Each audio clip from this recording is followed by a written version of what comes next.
Hi everyone, and especially to my younger viewers. Welcome back to Crime Whisper, the place where real stories unfold softly in the night. I know many of you use these videos to wind down, relax, and even fall asleep. So before we begin, take a deep breath, hit that like button, and subscribe to the channel. Also, where are you tuning in from, and what time is it there? Drop it in the comments. I love seeing how far our whisper reaches. Now, get comfortable, pull the blanket up, and let's begin with our first case. Case 1. Jennifer Brown. Jennifer Brown was born in 1979 and carried a warmth that seemed to light up any room. Her energy, her smile, and her constant drive left people wondering how she balanced it all. But if you asked her, the most important role in her life was being a mother. She shared a special bond with her son, Noah, a bond that only deepened when Noah was diagnosed with autism. Instead of viewing it as a burden, Jennifer embraced it with love and patience. They were inseparable, a team, and their tight-knit community admired them for their kindness, strength, and resilience. But then, everything changed. On January 3rd, 2023, Jennifer Brown vanished without a trace. The very next day, January 4th, a man named Antonio Blair Watts Richardson, Jennifer's close friend, contacted the Limerick Township Police Department. He hadn't heard from Jennifer in nearly 24 hours, which was highly unusual. She was always in touch, especially for anything involving Noah. Antonio was worried, and rightly so. Jennifer never went silent, never disconnected. The alarm was raised, and police began what would become a deeply troubling investigation. At around 4 p.m. that same day, Officer Stephen Crawford visited Jennifer's home. Her car was parked outside. Inside, he found her keys, purse, work tablet, and work phone, all untouched. But her personal cell phone was missing. They tried to track it. The last signal had pinged near Lewis Road and Ridge Pike at around 7 o'clock a.m. that morning, then nothing. The phone had been turned off. That eerie silence marked the beginning of a mystery that would haunt everyone who knew her. Jennifer's friends, neighbors, and loved ones, including her aunt, Diane Brem, and her close friends Tiffany Barron and Antonio, were adamant. Jennifer would never leave Noah behind, not willingly, not without a word. The police launched a full investigation, beginning with the last person to see her, Antonio. On January 3rd, he had spent time with Jennifer at her home. They talked about life, their children, and the future. Then, Jennifer asked him to pick up Noah from school. He agreed and left. But the next day, teachers noticed something strange. Noah had missed 2 doses of his medication, something Jennifer never overlooked. She was always in constant communication with school staff. When teachers tried to contact her and couldn't reach her, concern quickly turned into fear. Noah told them, "Mom went to the grocery store, but didn't come back." Police efforts turned up no solid leads. Jennifer's family offered a reward. Flyers were posted. Press conferences were held. But hope was fading then. 2 weeks later, everything changed. On January 18th, 2 warehouse workers in Limerick Township were stepping out for coffee when they noticed something odd, what looked like a freshly dug hole behind the building. What they found inside was Jennifer Brown. She had been buried in a shallow grave. Her body was partially exposed, and the police were immediately called. The autopsy revealed a horrifying truth. Jennifer had been asphyxiated.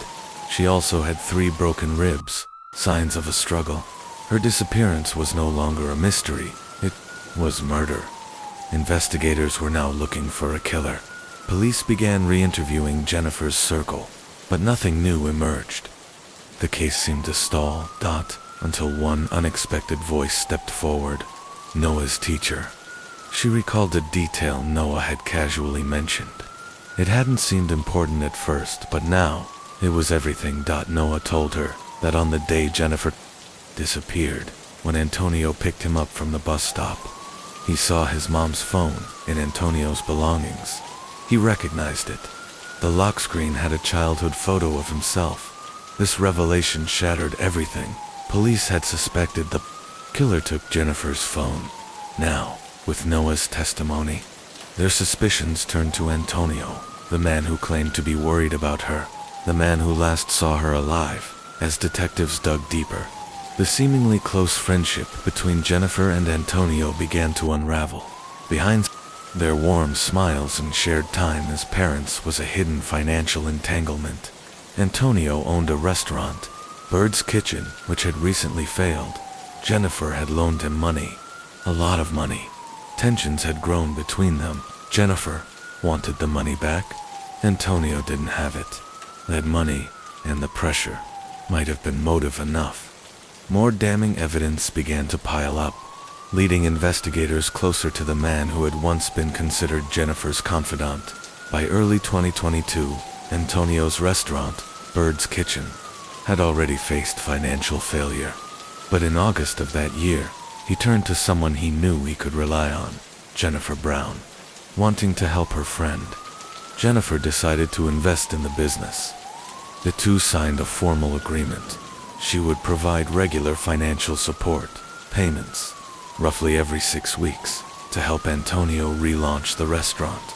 From August to January, Jennifer gave Antonio around $36,000, with a promise to contribute up to $99,000 in total. He was expected to find a new location, pay rent, and officially reopen Bird's Kitchen in January 2023. But Antonio never followed through. Instead of investing the funds into the restaurant, he spent the money on personal expenses. By December 26, 2022, the property owners backed out of their agreement after Antonio failed to meet his financial commitments. The dream of reopening Bird's Kitchen had collapsed, and Antonio was backed into a desperate corner. Police would later find 2 unauthorized transfers from Jennifer's iPad totaling $17,700 made to Antonio's business on January 3rd, the same day she was last seen alive. These transfers weren't part of their contract. Initially, they failed due to two-factor authentication, but that safeguard had been mysteriously disabled. It was just one of many clues pointing toward Antonio. Then came another chilling detail. On January 4th, the very same day he reported Jennifer missing, Antonio visited his landlords. He claimed he now had the money to sign a new lease. Investigators were now convinced he had motive, opportunity, and a web of lies unraveling fast. They interviewed his wife, Tiara Taylor. She told them that Antonio had visited Jennifer around 1 p.m. on January 3rd and didn't return home until 4:30 a.m. the next morning. He then left again at 5 p.m., returning home late that night. That timeline raised serious questions. It was later discovered Antonio had spent that night with his mistress, Tatiana Garrett, but not until 8 p.m. That left a critical 3-hour window unaccounted for. Based on mounting evidence, detectives created a working timeline. Antonio arrived at Jennifer's home around 1 p.m. He allegedly murdered her while Noah was still at school, accessed her iPad to transfer money, then picked Noah up from the bus stop at 4 p.m. After dropping the boy at home, Antonio returned to dispose of Jennifer's body, burying her in a shallow grave near Roseford, before heading to Tatiana's house later that night. It was a cold, calculated plan, but he made one crucial mistake. He let Noah see Jennifer's phone. That small detail, shared with a teacher, unraveled everything. To solidify their case, investigators brought in a trained cadaver dog. First, it was taken to Jennifer's home to familiarize itself with her scent. Then to Antonio's car. The dog immediately reacted, detecting the same scent inside the vehicle, with forensic, digital, and canine evidence all aligning. Antonio Richardson was arrested on February 8, 2023. He was charged with first-degree murder, third-degree murder, and theft. He remains held at Montgomery County Correctional Facility without bail, awaiting trial. Jennifer's family, especially young Noah, were left devastated. betrayed by someone they once trusted. And yet, justice prevailed, thanks, in part, to a small boy's memory and a killer's careless mistake. As one tragic chapter closes, we turn the page to another, this time thousands of miles away. In the quiet countryside of Chile, this is the case of Roxana Valdez, a mother, school worker, and woman who longed for companionship but welcomed the wrong man into her life. Roxana Valdez was born in 1957 in a small village in the province of Pinas, Chile. Life in her hometown was modest. Most people worked on farms or in the local produce trade, and education focused on agriculture above all. Roxana married young and had a son, but by 2011, the marriage had crumbled. As a single mother, she faced mounting challenges, especially while trying to raise her child in a region where opportunities were few. She found employment at the Don Gregorio boarding school, where she worked night shifts supervising students. This job kept her away from her son during the day, so he attended the same boarding school. It was there that Roxana met Claudio Munoz Ramirez, the man who would change her life and ultimately destroy it. Claudio was the head of groundskeeping at the school. Their paths crossed during their overlapping night shifts, and the two quickly formed a connection, despite a 14-year age difference. They bonded over long nighttime conversations, mostly about Roxana's difficult marriage, her child, and her struggle to find peace. Claudio had a family of his own, 2 daughters, and a strained relationship with their mother. He claimed he stayed in that relationship only because of a promise made to his late father-in-law, but eventually, that promise was forgotten. Claudio abruptly left his family and moved in with Roxana. She welcomed him with open arms, a trusting woman who ignored the warning signs. At first, everything seemed fine, but it didn't take long for Roxana to notice that Claudio had a dark side, one that was controlling, angry, and sometimes cruel. The first real red flag came during a scheduled cleanup day at the school, when some students refused to participate. Claudio, who had no teaching authority, threatened to beat them. The students eventually complied, but the damage was done. They reported him to the principal, who, after facing staff unrest, asked Claudio to resign. It was a moment that could have changed everything. But Roxana stood by him. She overlooked what others saw clearly.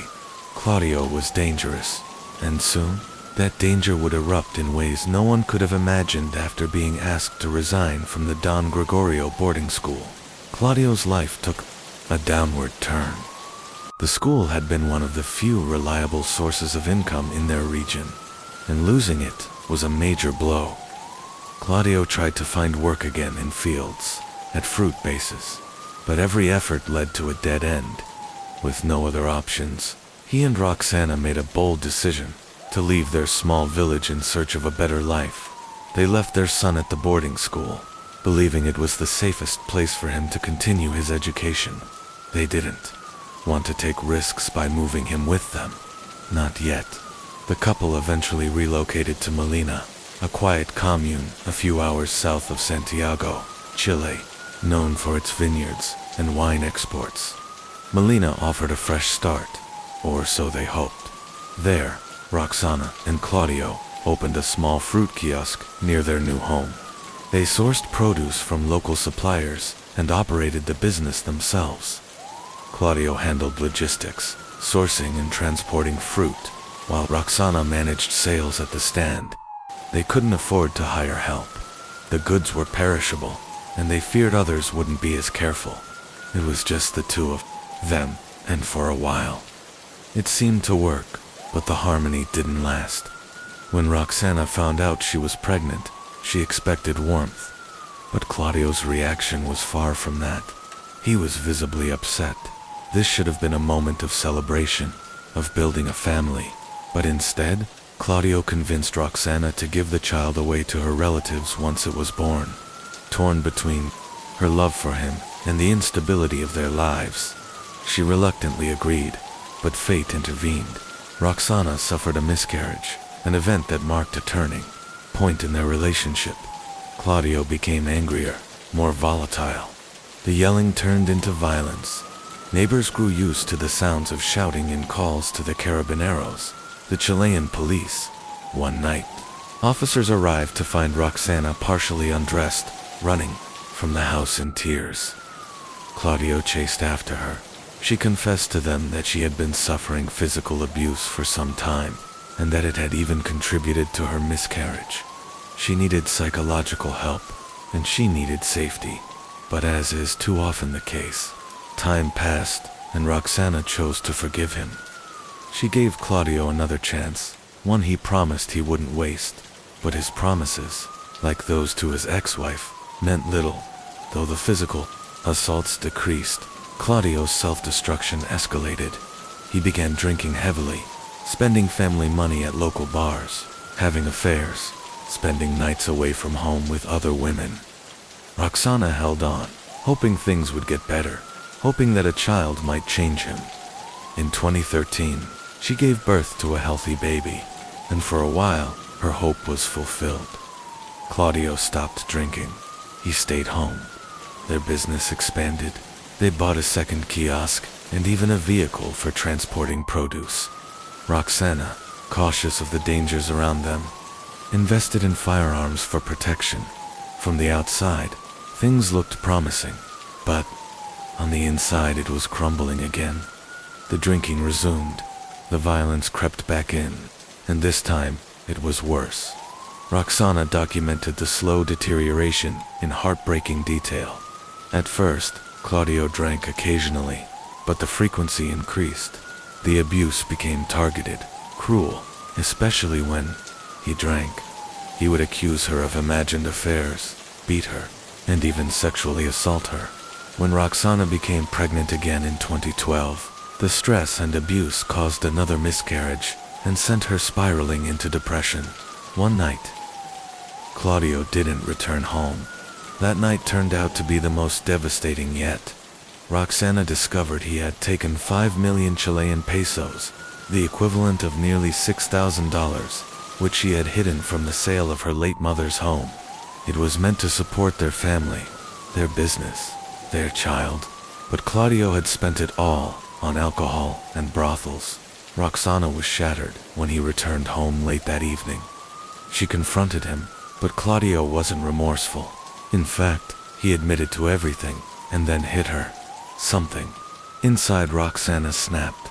She walked silently to the bedroom, retrieved the revolver they kept for safety, and shot Claudio in the chest.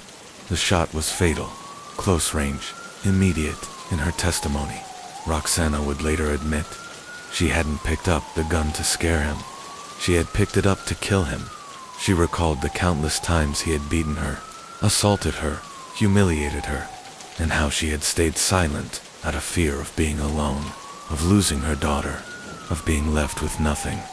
Now, she faced a new terror, prison. Roxana's first instinct wasn't to run. It was to protect her child. If she went to jail, what would happen to the little girl? So, that night, she made a horrifying decision. She decided to get rid of the body, alone and desperate. Roxana used kitchen knives to dismember Claudio's corpse. The process was slow, gruesome, and exhausting. She went through 5 knives, each dulled from the strain. She then boiled the body parts in large pots, all while keeping up the appearance of normal life for her daughter, who remained unaware. The next day, Roxana carefully packed the remains into labeled plastic containers, separating the hands, legs, head, and torso. She wrapped each container in garbage bags, loaded them into her car, and began the drive to Santa Lucia, a remote area where she planned to dispose of the evidence. But as she neared the site, panic set in. She felt watched, paranoid, afraid. A police checkpoint would reveal everything. Her backup plan, one that involved her own child, began to take shape. She had even considered pinching her daughter to make her cry louder, if they were pulled over just to make the situation appear more believable. Since she couldn't dispose of the remains, Roxana returned home and hid the bags in the garage. She then scrubbed her car's interior with bleach once again, before visiting Claudio's relatives. To throw them off, she told police that Claudio had stolen a large sum of money and hadn't been home in days, but they simply dismissed her claims.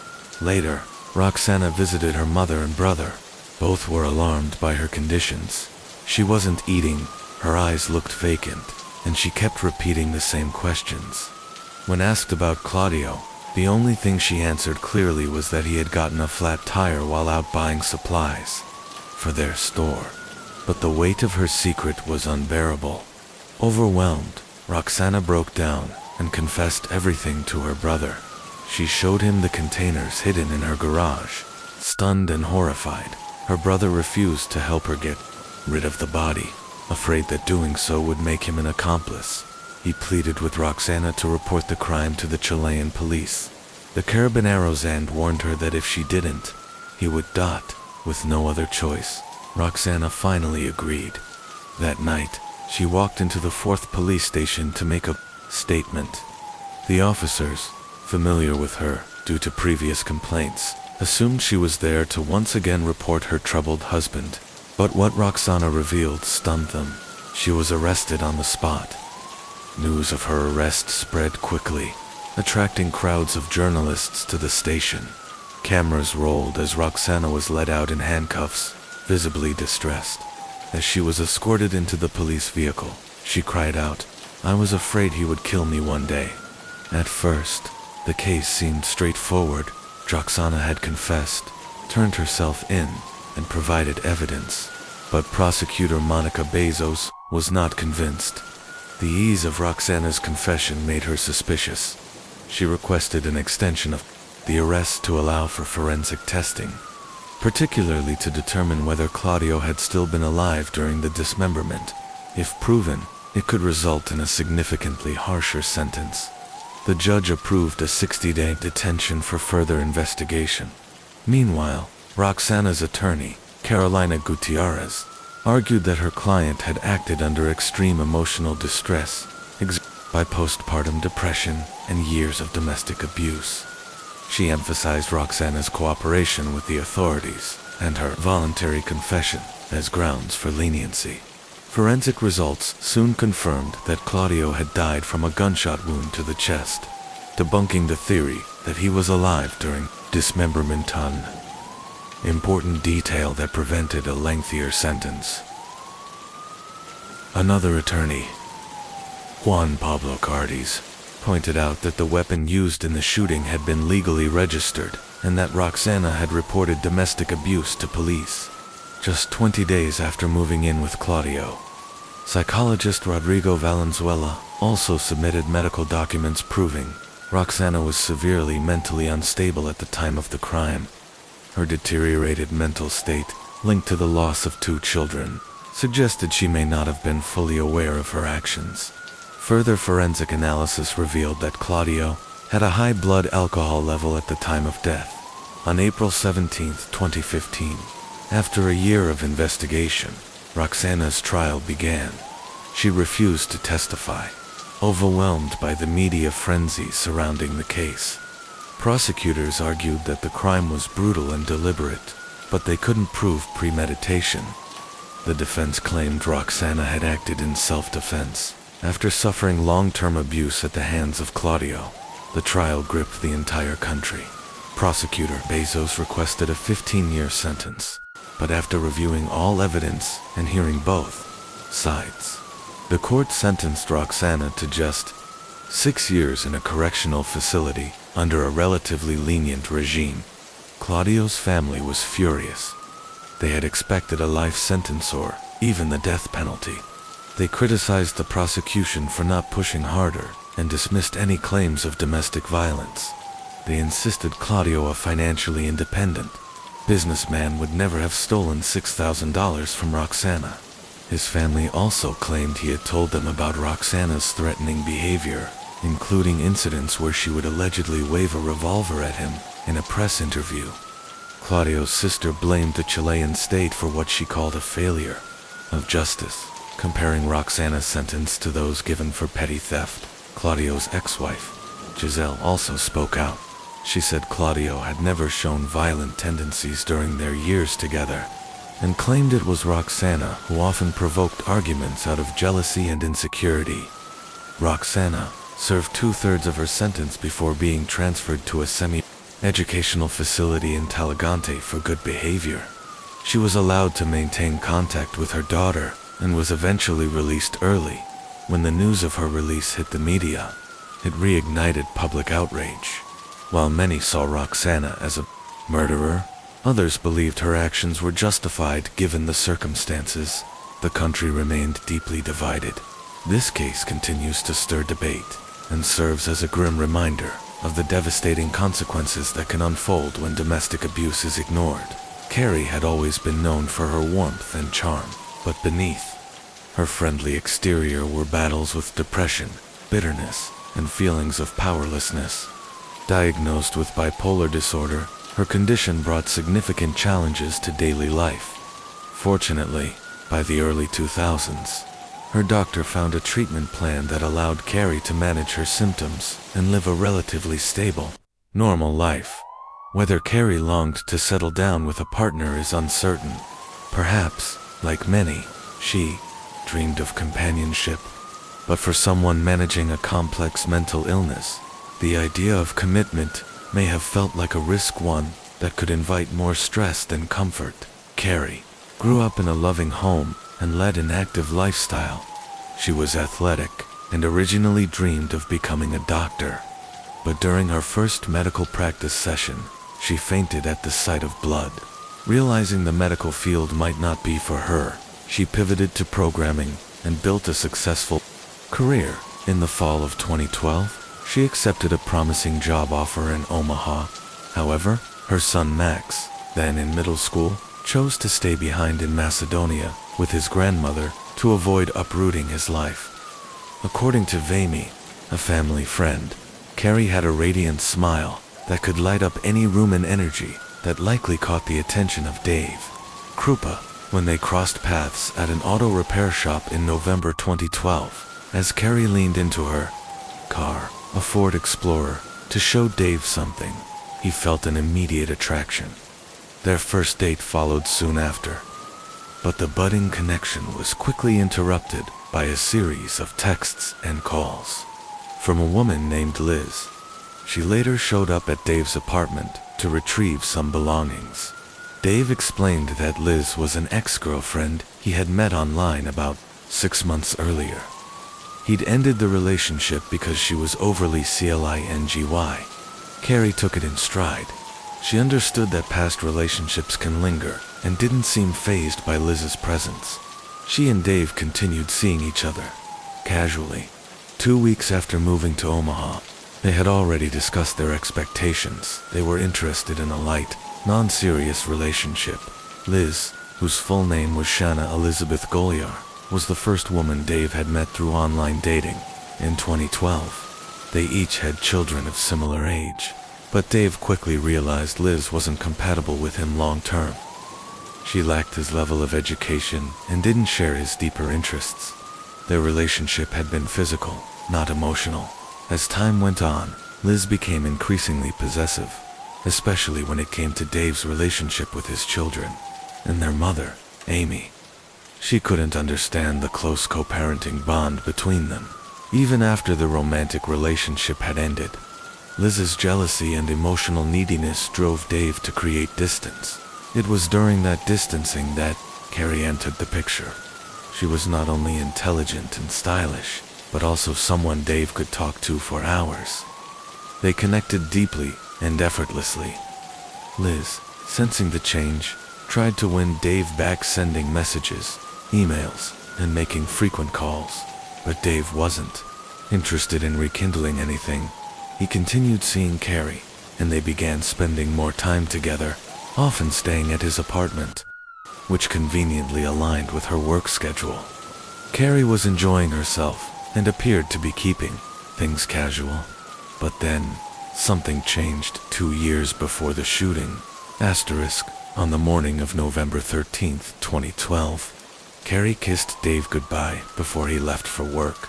They planned to see each other later, but that morning, Dave received an unexpected text from Carrie saying she wanted to move in with him permanently. This alarmed Dave. They had both agreed not to rush into anything serious. He texted back that he wasn't ready for that kind of commitment. What followed was shocking: an angry, profanity-laced message from Carrie, and the sudden disappearance of all her belongings from his apartment. She also unfriended him on Facebook.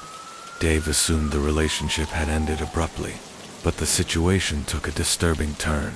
Dave began receiving relentless, hostile text messages and emails from Carrie, filled with curses and threats. She accused him of betrayal and vowed to ruin his life. These messages came daily, sometimes dozens at a time. Even more concerning, Carrie stopped showing up for work, despite being known for her responsibility and reliability. The hostile messages weren't limited to Dave.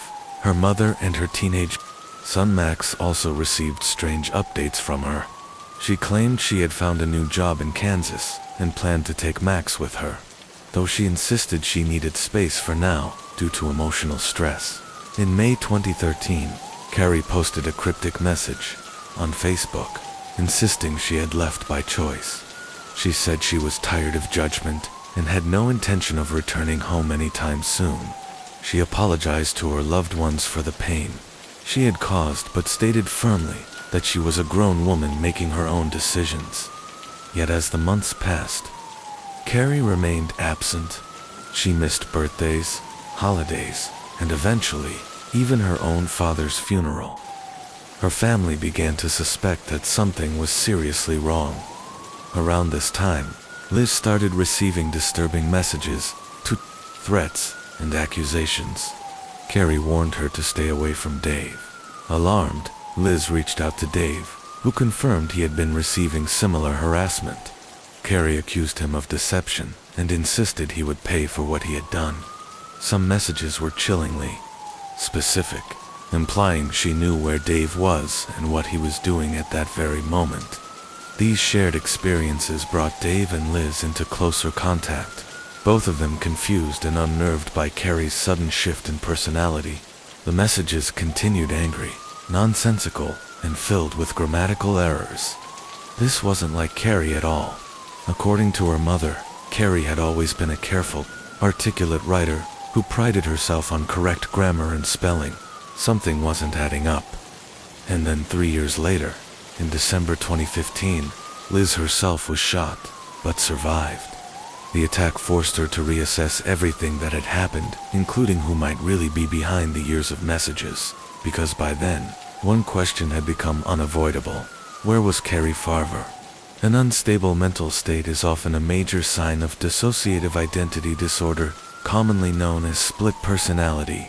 It involves the presence of multiple self-aware identities within the same person, each with its own memories, behaviors, and tendencies. This could explain the erratic shifts in Carrie's behavior, and even the dramatic change in her writing style. Everything about her suggested psychological instability. That's why police didn't initially treat her as a missing person. Instead, they redirected their efforts toward halting the conflict between Liz and Dave. They attempted to trace Carrie's phone, but the signal was blocked. Meanwhile, Liz and Dave continued to receive an avalanche of harassing emails, sometimes even while they were sitting together. Despite still seeing each other, their relationship was far from stable. Dave grew increasingly uncomfortable with Liz's escalating demands, even though she claimed to be okay with their casual arrangement. But Liz's actions told a different story. Every time Dave tried to pull away from her, Carrie would begin texting him, comforting him, bonding with him over the shared torment they claimed Liz was causing. This strange emotional common ground brought Carrie and Dave back together again and again. Then, in January 2013, something even stranger happened. Carrie's missing car was suddenly discovered parked right outside Dave's house. Police examined the vehicle but found no immediate signs of foul play. Even more baffling, the fingerprints on the steering wheel didn't match Carrie's. Still, they found no evidence to keep it, so the car was returned to Carrie's parents. But the harassment didn't stop. Carrie's messages to Liz and Dave grew more aggressive. She began sending threatening photos of their children, warning Dave to leave Liz or suffer the consequences. The situation spiraled. Liz's jealousy intensified. Dave was overwhelmed. The constant stress finally broke him, and he ended things with Liz for good. Then came the breaking point. In August 2013, Liz reported a fire at her home. All of her pets, her cat, her snake, and 2 dogs had died in the blaze. She was devastated and pointed the finger at Carrie, citing years of violent threats in emails and texts. That incident finally pushed Carrie Farver's disappearance onto the federal radar. She was now officially listed as a wanted fugitive. As the investigation deepened, law enforcement began analyzing tens of thousands of messages. They confiscated both Liz and Dave's phones, believing Dave might be in danger as well. Carrie, or someone pretending to be her, had vandalized Dave's workplace and thrown a brick through his window. The stalker's rage wasn't limited to Liz, it extended to anyone in Dave's life, including his ex-wife Amy Flora. Amy, who regularly saw Dave while he spent time with their children, soon found herself receiving similar threatening messages from Carrie. Investigators were baffled. Why would a woman who had dated Dave for barely 2 weeks suddenly become obsessed with destroying his entire world? In 2015, detectives Ryan Avis and Jim Doty took over the case. Carrie's family had never stopped searching for her, following every possible lead. But the detectives couldn't find any trace of her. One told ABC News, "It just doesn't make sense. People don't just vanish. No bank activity, no contact. No one's seen her. She had a steady income and a good life. There's no sign she's alive." That same year, a breakthrough came through digital forensics. With help from experts, they discovered that between 2012 and 2015, Carrie, whoever was using her name, had sent over 50,000 texts and 15,000 emails, most of them to Dave. The messages were growing more sophisticated. Whoever was behind them was using anonymizers, spoofing IP addresses, and employing apps to schedule messages in a way that made it seem like Carrie was always watching. In December 2015, Liz called police again, this time with shocking news. She claimed she had been shot in the leg on her own doorstep. She said her attacker wasn't Carrie, but Amy Flora. Coincidentally, Dave had recently reported a missing gun that Amy could have had access to. The police investigated Amy and even discovered a possible motive: jealousy. Maybe she was targeting other women in Dave's life to try and win him back. But Amy had a solid alibi. Multiple witnesses placed her far from Liz's home when the shooting occurred. Still, something didn't add up. Forensic analysts turned back to Liz's phone and found something shocking. Multiple fake email accounts had been created using variations of Carrie's name. They also found a messaging app used to schedule outgoing messages. This explained how Dave and Liz had been receiving simultaneous harassment. Suspicion now turned to Liz Gollier. Then came the bombshell. Liz's fingerprints matched those found on Carrie's recovered vehicle, solid evidence, placing her in a space where Carrie had last been seen. Detectives quickly crafted a plan. To avoid spooking Liz, they fed her a false narrative. They still suspected Amy. Liz took the bait, eager to eliminate Amy as a rival for Dave's attention. Liz provided police with an email she claimed was written by Amy. In it, Amy confessed to kidnapping and murdering Carrie. The email even included details about the crime that were never made public, like how Carrie had been stabbed in the chest or stomach, and how her body had been disposed of. It also referenced private information about Carrie's car and home details only the killer would know. Liz had just handed detectives the key to solving that mystery and sealing her own fate. Investigators re-examined Carrie's car under the seat covers. Forensic experts uncovered bloodstains that matched Carrie Farver's DNA. This was the confirmation they needed. Liz had impersonated Carrie for years, sending tens of thousands of messages, staging attacks, burning down her own home, and even injuring herself, all to eliminate romantic rivals and keep Dave close. But there was one more twist. While all this unfolded, Liz had also been dating another man. After Liz lost her home in the fire, Garrett had kindly invited her and her children to live with him. But once they moved in, things soured. Liz began isolating herself or disappearing from the house, leaving Garrett to care for her kids. When the police eventually spoke with Garrett, he was stunned. Investigators had traced some of the fake messages sent from Carrie's accounts back to Garrett's IP address. Liz had been using his Wi-Fi to carry on her deception.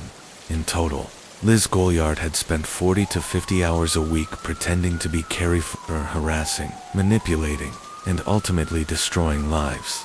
Although it initially appeared to be just another missing person case, investigators quickly realized something far more sinister was unfolding. The room was messy, but nothing immediately screamed foul play until they discovered several cell phones and electronic devices in the last location where Carrie Farver had stayed. In late December 2016, Shana Liz Goliard was charged with first-degree murder. The county prosecutor remarked that while most homicides are disturbing, this one stood out as particularly bizarre, so much so, it would take a great deal of convincing for someone to believe it actually happened. Liz had gone to disturbing lengths to deflect suspicion.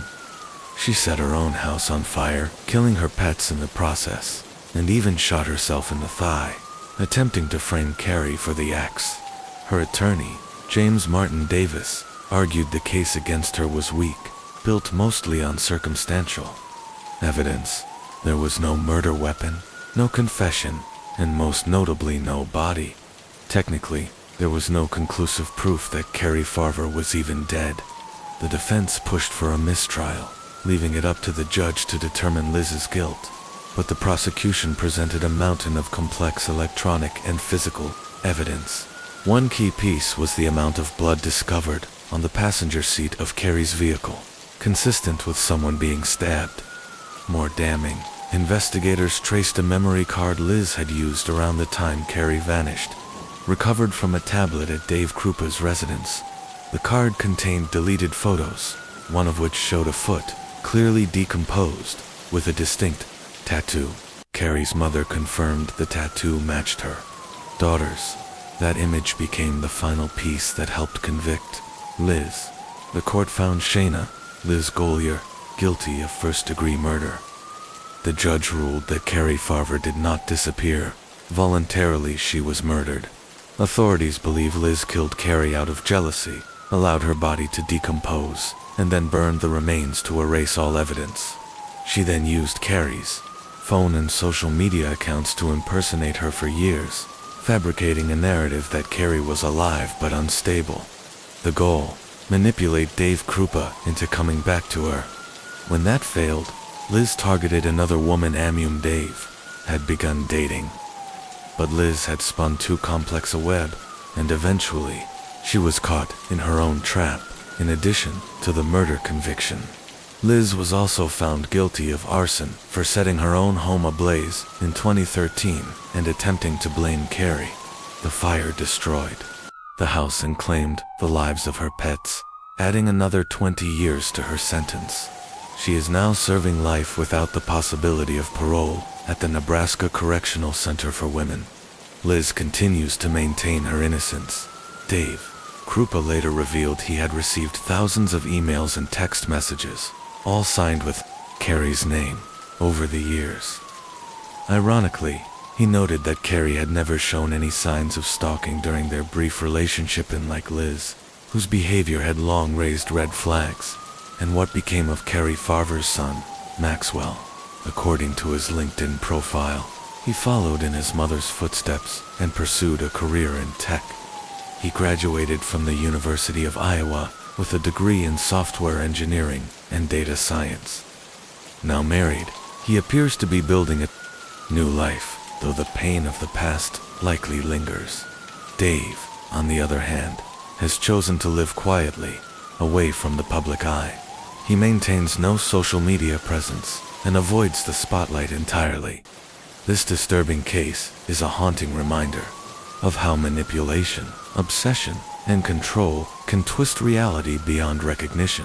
It exposes the terrifying vulnerability we sometimes face within our own relationships, where the danger comes not from a stranger in the dark, but from someone standing right beside us. Years have also passed since another young mother's life was cut short. Lisa Burkett, her daughter, Willow, has since grown up surrounded by love and support from her grandparents. Each year on Alyssa's birthday, they visit her grave, honoring her memory and the warmth she brought into their lives. In every smile Willow offers the world, a piece of Alyssa lives on. The family continues to carry her memory in their hearts, knowing that while the pain will never fully disappear, neither will the love. Alyssa Burkett was born on December 31st, 1995, in Mesquite, Texas, to Teresa Ann Burkett and Joshua Forsythe.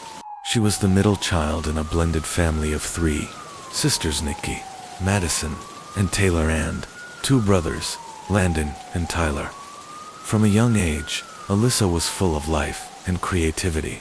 At just 7 years old, she dreamed of becoming a fashion designer and often sketched out her own clothing designs. Her grandfather, Russell Forsythe, a songwriter himself, nurtured her artistic drive. Later, at 13, Alyssa pivoted her ambitions. She wanted to be a lawyer. She told her grandfather she loved to argue and felt passionate about justice. After graduating from Royce City High School, Alyssa enrolled in college. But life took an unexpected turn when she became pregnant at 18 with her boyfriend, Andrew Bird, who was nearly a decade older. The unplanned pregnancy forced her to make tough choices. Alyssa left college, separated from Andrew, and committed herself to raising her daughter as a single mother. On her 24th birthday, December 31st, 2019, Alyssa gave birth to Willow. Despite the odds, she worked multiple jobs to provide a stable, loving life for her daughter. At the time of her death, she was employed at Greentree, a residential real estate company. Alyssa was known for her radiant smile, strong will, and infectious energy. She could be stubborn, even fiery, but you couldn't stay mad at her for long. She was deeply loved. Her grandfather described her as having eternal beauty and charm. Alyssa's relationship with Andrew Bird had always been rocky. He didn't. Work depended on her financially, and was controlling traits that only worsened over time. Despite warnings from family, she stayed with him for longer than she should have, but eventually, she chose to walk away. Tragically, she wouldn't live to see the future she was building. The murder of Alyssa Burkett. Alyssa Burkett's relationship with Andrew Bird had long been troubled. He was controlling, obsessive, always watching her, always stirring up conflict. Her friends warned her to leave him, but every time she did, she eventually went back. That cycle continued until January 2019, when 23-year-old Alyssa discovered she was pregnant with Bird's child. Despite her growing doubts about Andrew as a potential father, Alyssa chose to keep the baby.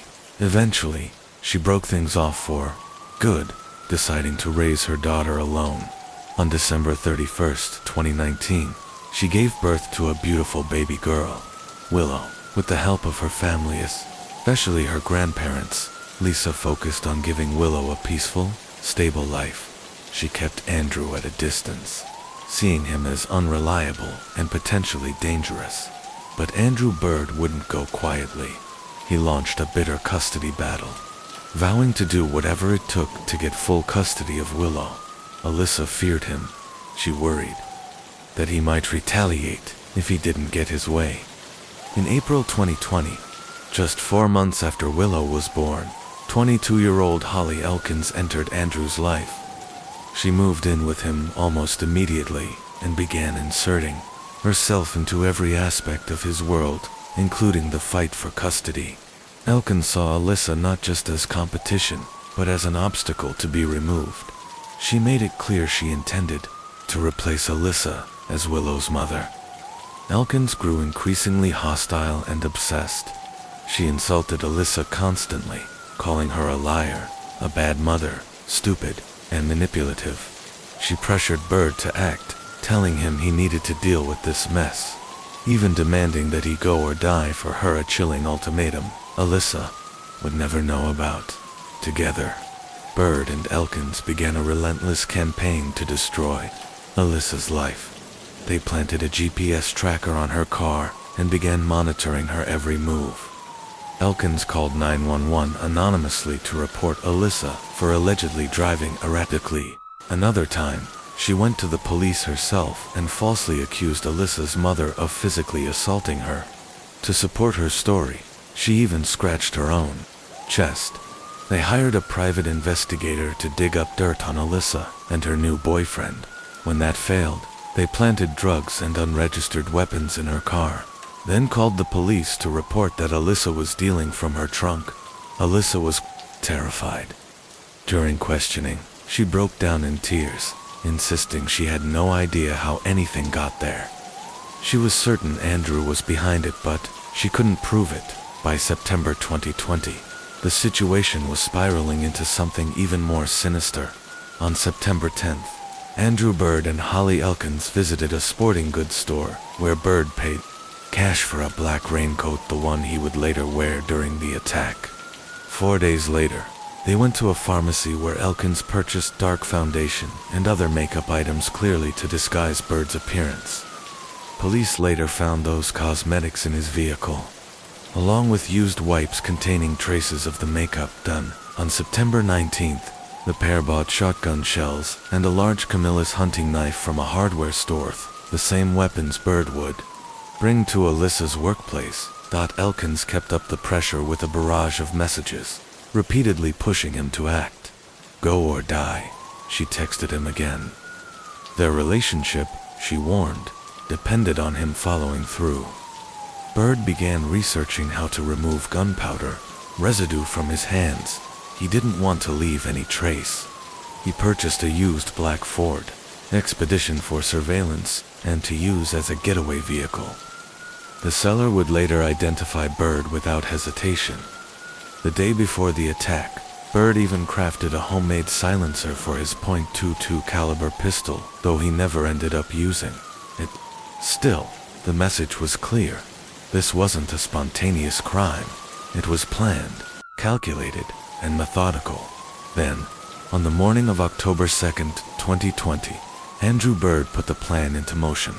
He disguised himself, dark makeup, black raincoat, hood, and mask. With the help of Elkins, who had shared Alyssa's routine, he knew exactly where she'd be. He parked the SUV near her workplace and waited. Around 9 a.m., Alyssa arrived at Green Tree Homes in Carrollton, Texas. She had just dropped off little Willow at her grandmother's and was heading into work. That's when Bird struck. He raced toward her in the black SUV. As Alyssa stepped out of her car, Bird jumped out and charged. He tackled her to the ground, pulled out the large hunting knife, and began stabbing her repeatedly in the neck, chest, and abdomen. In total, he inflicted at least 13 stab wounds. Alyssa died at the scene. Her co-workers rushed outside after hearing her screams, only to find her in a pool of blood. Her throat had been slashed. They attempted CPR, but it was too late. Bird fled in the SUV, leaving the bloody knife behind. Witnesses described the attacker as a tall, muscular man dressed in black with a hood or mask, and many initially mistook him for an African American, just as Bird had intended with his disguise. At the time of the attack, Holly Elkins claimed she was at home, but her involvement, before, during, and after, was undeniable.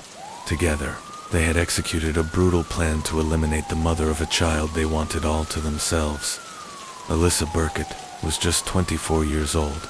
At first, Holly Elkins told police that Andrew Bird had been with her and his daughter Willow during the time of the murder, giving him an alibi. But that claim quickly unraveled under scrutiny. It was a lie. The brutal, broad daylight murder of Alyssa Burkett in a crowded area stunned the quiet community of Carrollton, Texas. The motive was unclear at first, but for those closest to Alyssa, there was little mystery. Family and friends immediately pointed to her ex, Andrew Bird. They knew of the long, bitter custody battle between him and Alyssa, and they feared the worst. Alyssa's mother, holding back tears, told detectives that Bird had repeatedly threatened her daughter. She described him as obsessive and controlling, and shared her fear that he was capable of doing something terrible. According to her, Bird had once said chillingly, "If Alyssa's alive, I won't get Willow." It was the beginning of one of the most harrowing and high-profile trials in Texas, a case that forced the public to confront the deadly consequences of domestic violence and stalking. Alyssa Burkett's name would come to symbolize maternal love, courage, and the danger of ignoring red flags. Investigators quickly got to work. Eyewitnesses at the scene described the attacker, masked, tall, muscular. Some even mistook him for African American due to his build and clothing. Despite the disguise, suspicion swiftly turned to Andrew Bird. Friends and colleagues of Alyssa painted a damning picture. She had been under constant surveillance, harassed, and threatened by Bird. Alyssa's boyfriend, Christopher Mayo, told detectives that Bird somehow knew their new home address information they'd never shared. Police began monitoring Bird's home in Raleigh. Soon, they saw him with Holly Elkins and Willow, loading suitcases into a car, as if preparing to flee. Officers pulled Bird over under the pretext of a missing license plate. What they found inside his vehicle shocked them. Cut-up men's boots, soaked in bleach, camouflage makeup, burnt makeup brushes, and bloodied napkins. The search of Bird's home yielded even more damning evidence. Batteries for GPS trackers he'd used on Alyssa and Mayo's vehicles, a homemade silencer, a stash of weapons, and a disturbing document, a written script Bird had used when falsely reporting Alyssa to the police for drug possession. 3 phones were confiscated, one of them a disposable burner phone. On it, police found web searches like, "How to remove gunpowder residue from hands." It was clear Bird had planned to cover his tracks. Meanwhile, an abandoned black Ford Expedition was found on the outskirts of town.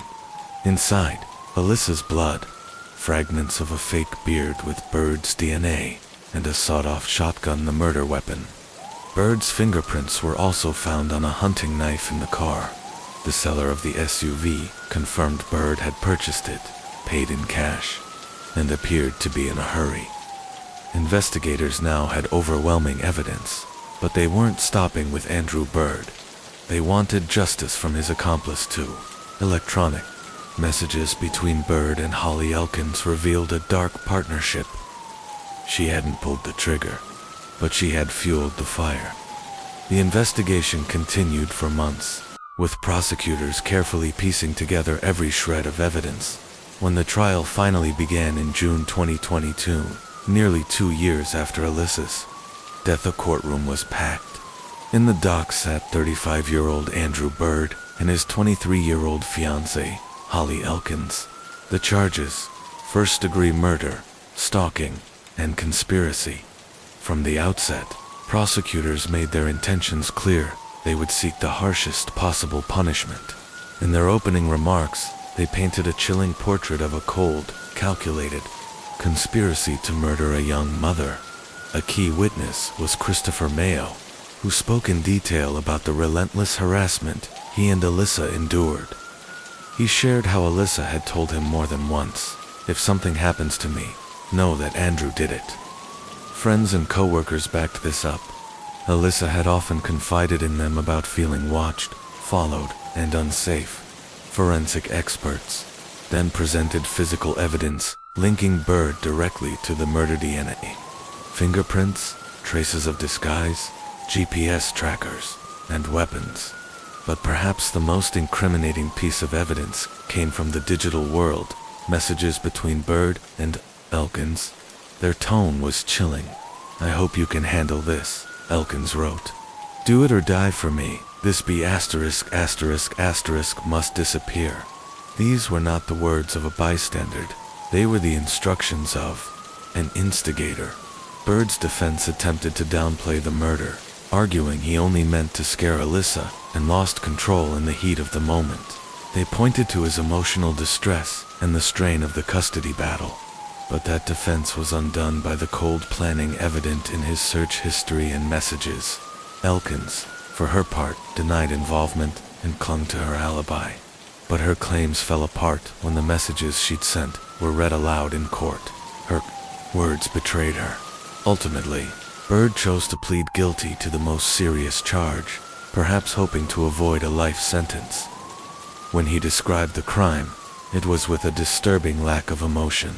His confession sealed his fate, but for many, it was too little, too late. Murder, motive, and justice. The tragic case of Alice Burkett. Andrew Bird's motive was as chilling as it was obsessive and unhealthy fixation on his daughter Willow. His partner in crime, Holly Elkins, never wavered in her claims of innocence, even after a guilty verdict was read. But in May 2023, justice caught up with both of them. Andrew Bird was sentenced to 43 years in prison, effectively a life term, while Holly Elkins received 20 years for her role in the crime. The courtroom erupted in applause. It had taken time, pain, and perseverance, but justice had finally been served. The killers of Alice Burkett were held accountable. Through tears, Alice's loved ones expressed gratitude to the prosecutors and jurors. "Nothing will bring our girl back," her mother said to reporters. "But we're thankful the guilty were punished. No one else will suffer at their hands." Alice Burkett's murder deeply affected not just Texas, but the entire nation. She was a young mother, a beloved daughter and sister taken in one of the most cruel and unforgivable ways possible, by the very man she once trusted and the woman who joined him. Her story became a tragic symbol of the ongoing domestic violence epidemic, claiming thousands of lives every year. Although a legal victory was secured, her family's pain remains. "She was our light," her mother Teresa said softly, so determined, with a heart full of love. Everything she did for Willow. She just wanted to give her daughter the best. The most painful part, Alice saw it coming. She had warned her loved ones, and even the police repeatedly, about Andrew's escalating behavior. But her cries for help were brushed aside. She told me, "Mom, he's going to kill me." "I know he is," said her Aunt Shelley. "But what could we do?" The police said their hands were tied until he actually did something. That something came too late. Now, her 2-year-old daughter Willow is left behind, too young to fully understand the gravity of what happened. Custody has been granted to Alice's parents, who have vowed to raise her in love and ensure she never forgets her mother. "Every day, we show her pictures of Alice," Teresa says. "She reaches for them with her little fingers. She may be young, but she already misses her." This tragedy has ignited a firestorm of critical questions. Why do so many warnings from domestic violence victims go unheard? What keeps our systems so slow to act? Why are we, as a society, still not vigilant enough when it comes to recognizing the signs? Experts say it starts with early recognition: jealousy, possessiveness, isolation, sudden outbursts. These are not signs of love. They are red flags. Victims must know you are not alone. Help exists through hotlines, crisis centers, and support groups. And most importantly, you do not have to stay silent. Alice was strong, said psychologist Anna Boers, who leads a survivor support group. But even the strongest among us need help. Her death should not be in vain. Alice Burkett's story is more than a news headline. It's the story of a woman who just wanted to live a quiet life with her daughter, but whose dreams were destroyed by the two people who should have protected her. Andrew Bird and Holly Elkins were driven by jealousy, control, and obsession. Not even Alice's pleas, the law, or the well-being of a child could stop them. Sadly, her story is not rare. Thousands of women face similar threats every day, but many remain silent out of fear, shame, or disbelief that anyone will help. That silence, more often than not, turns fatal. Alice's story serves as a stark reminder that we must listen. We must take threats seriously, and we must raise the Next generation to resolve conflict with words, not with fists, or worse.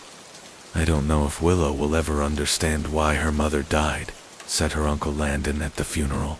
But I know one thing: Alice loved her more than life itself. Her final thoughts were of her child. Alice's memory lives in photos, in words, in the hearts of those who loved her. And perhaps one day, when Willow is old enough, she read this story and know the incredible woman her mother was. A woman who never stopped fighting. A woman who loved fiercely, right? To her final breath. This is more than a crime. It is a call to action. We owe it to Alice. We owe it to all the women like her. And most of all, we owe it to Willow. It took authorities nearly 2 years to answer a devastating question. Where did Carly McBride go? Carly was born on April 14, 1983, to Steve McBride and Lorraine Williams. She was a cheerful, outgoing child who shared a close bond with her parents. But as she grew older, Carly began facing serious challenges, struggling with addiction to alcohol and illegal substances. Despite her struggles, she made real efforts to turn her life around. By 2014, Carly was 31 years old, living in Belmont, New South Wales, Australia.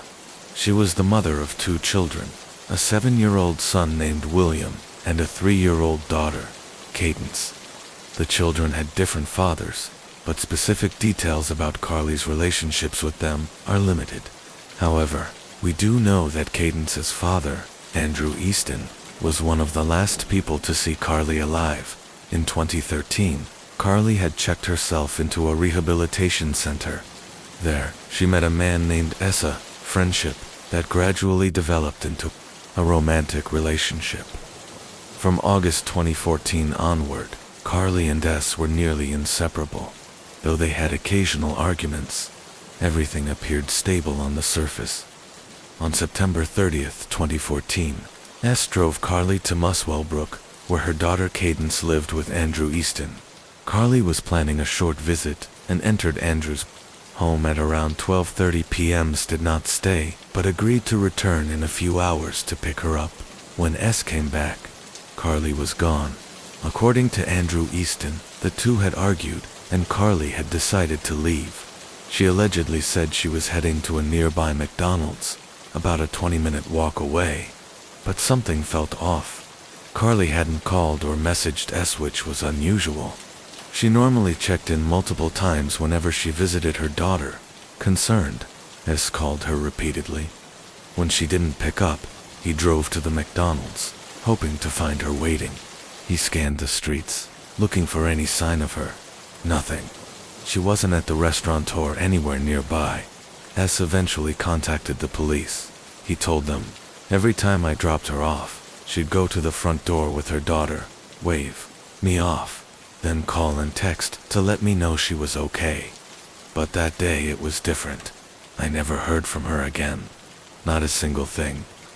When he returned to pick her up around 4:30 p.m., he usually did. Andrew Easton told him that Carly had left earlier after their argument and walked off toward McDonald's. But had she really left? Andrew Easton's version of events placed Carly as having departed on foot, but there were no witnesses to confirm it. No neighbors or pedestrians saw her walking the route she would have taken. Police canvassed the area, but no one recalled seeing her that day. There were no security cameras near Easton's home to confirm she had left. Surveillance footage from McDonald's revealed no trace of Carly ever arriving. Police searched nearby fields and wooded areas, but nothing of significance was discovered. One disturbing clue, however, emerged just hours after Carly vanished. Before anyone officially reported her missing, her Facebook account was deleted. This raised immediate red flags. Was the deletion tied to her disappearance? Did Carly remove her own account, or did someone else do it to cover their tracks? Could her messages or activity logs have revealed something about what happened that day? Detectives sought help from the U.S. Department of Justice and Facebook's headquarters in Menlo Park, California, to recover the data and determine who accessed her account. Meanwhile, Sergeant Wright made a public appeal. If anyone was contact with Carly through Facebook or any other social media in the days before she vanished, or noticed anything unusual, please come forward. The timing of the account deletion is highly suspicious. It may hold vital clues about her disappearance. Carly's parents never believed she simply walked away from her life. Her close friend and former flatmate, Carly Smith, remembered their last phone call just before Carly traveled to Muswell. Nothing seemed out of the ordinary. She was a free spirit, so down to earth. She loved life. If you were having a bad day, she just knew and would always reach out. She added a desperate plea. We wake every day not knowing what happened, just give us something.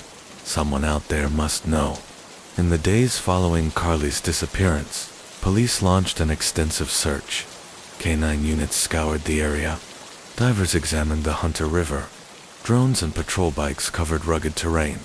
Despite these efforts, Carly left no trace, no phone activity, no social media posts, no bank transactions, no digital footprint of any kind. Months passed. Still, no answers.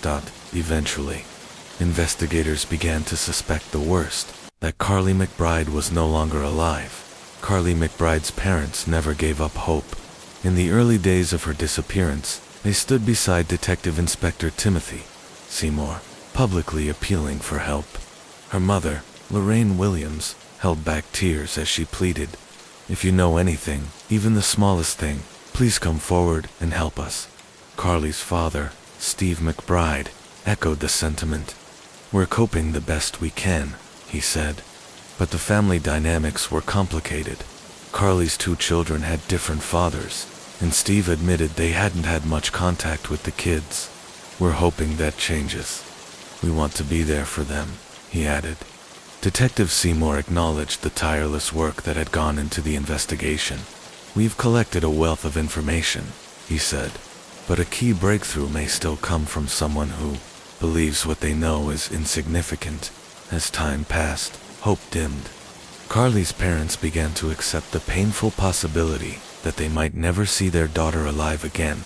In a deeply emotional, open letter, Lorraine wrote directly to the person responsible.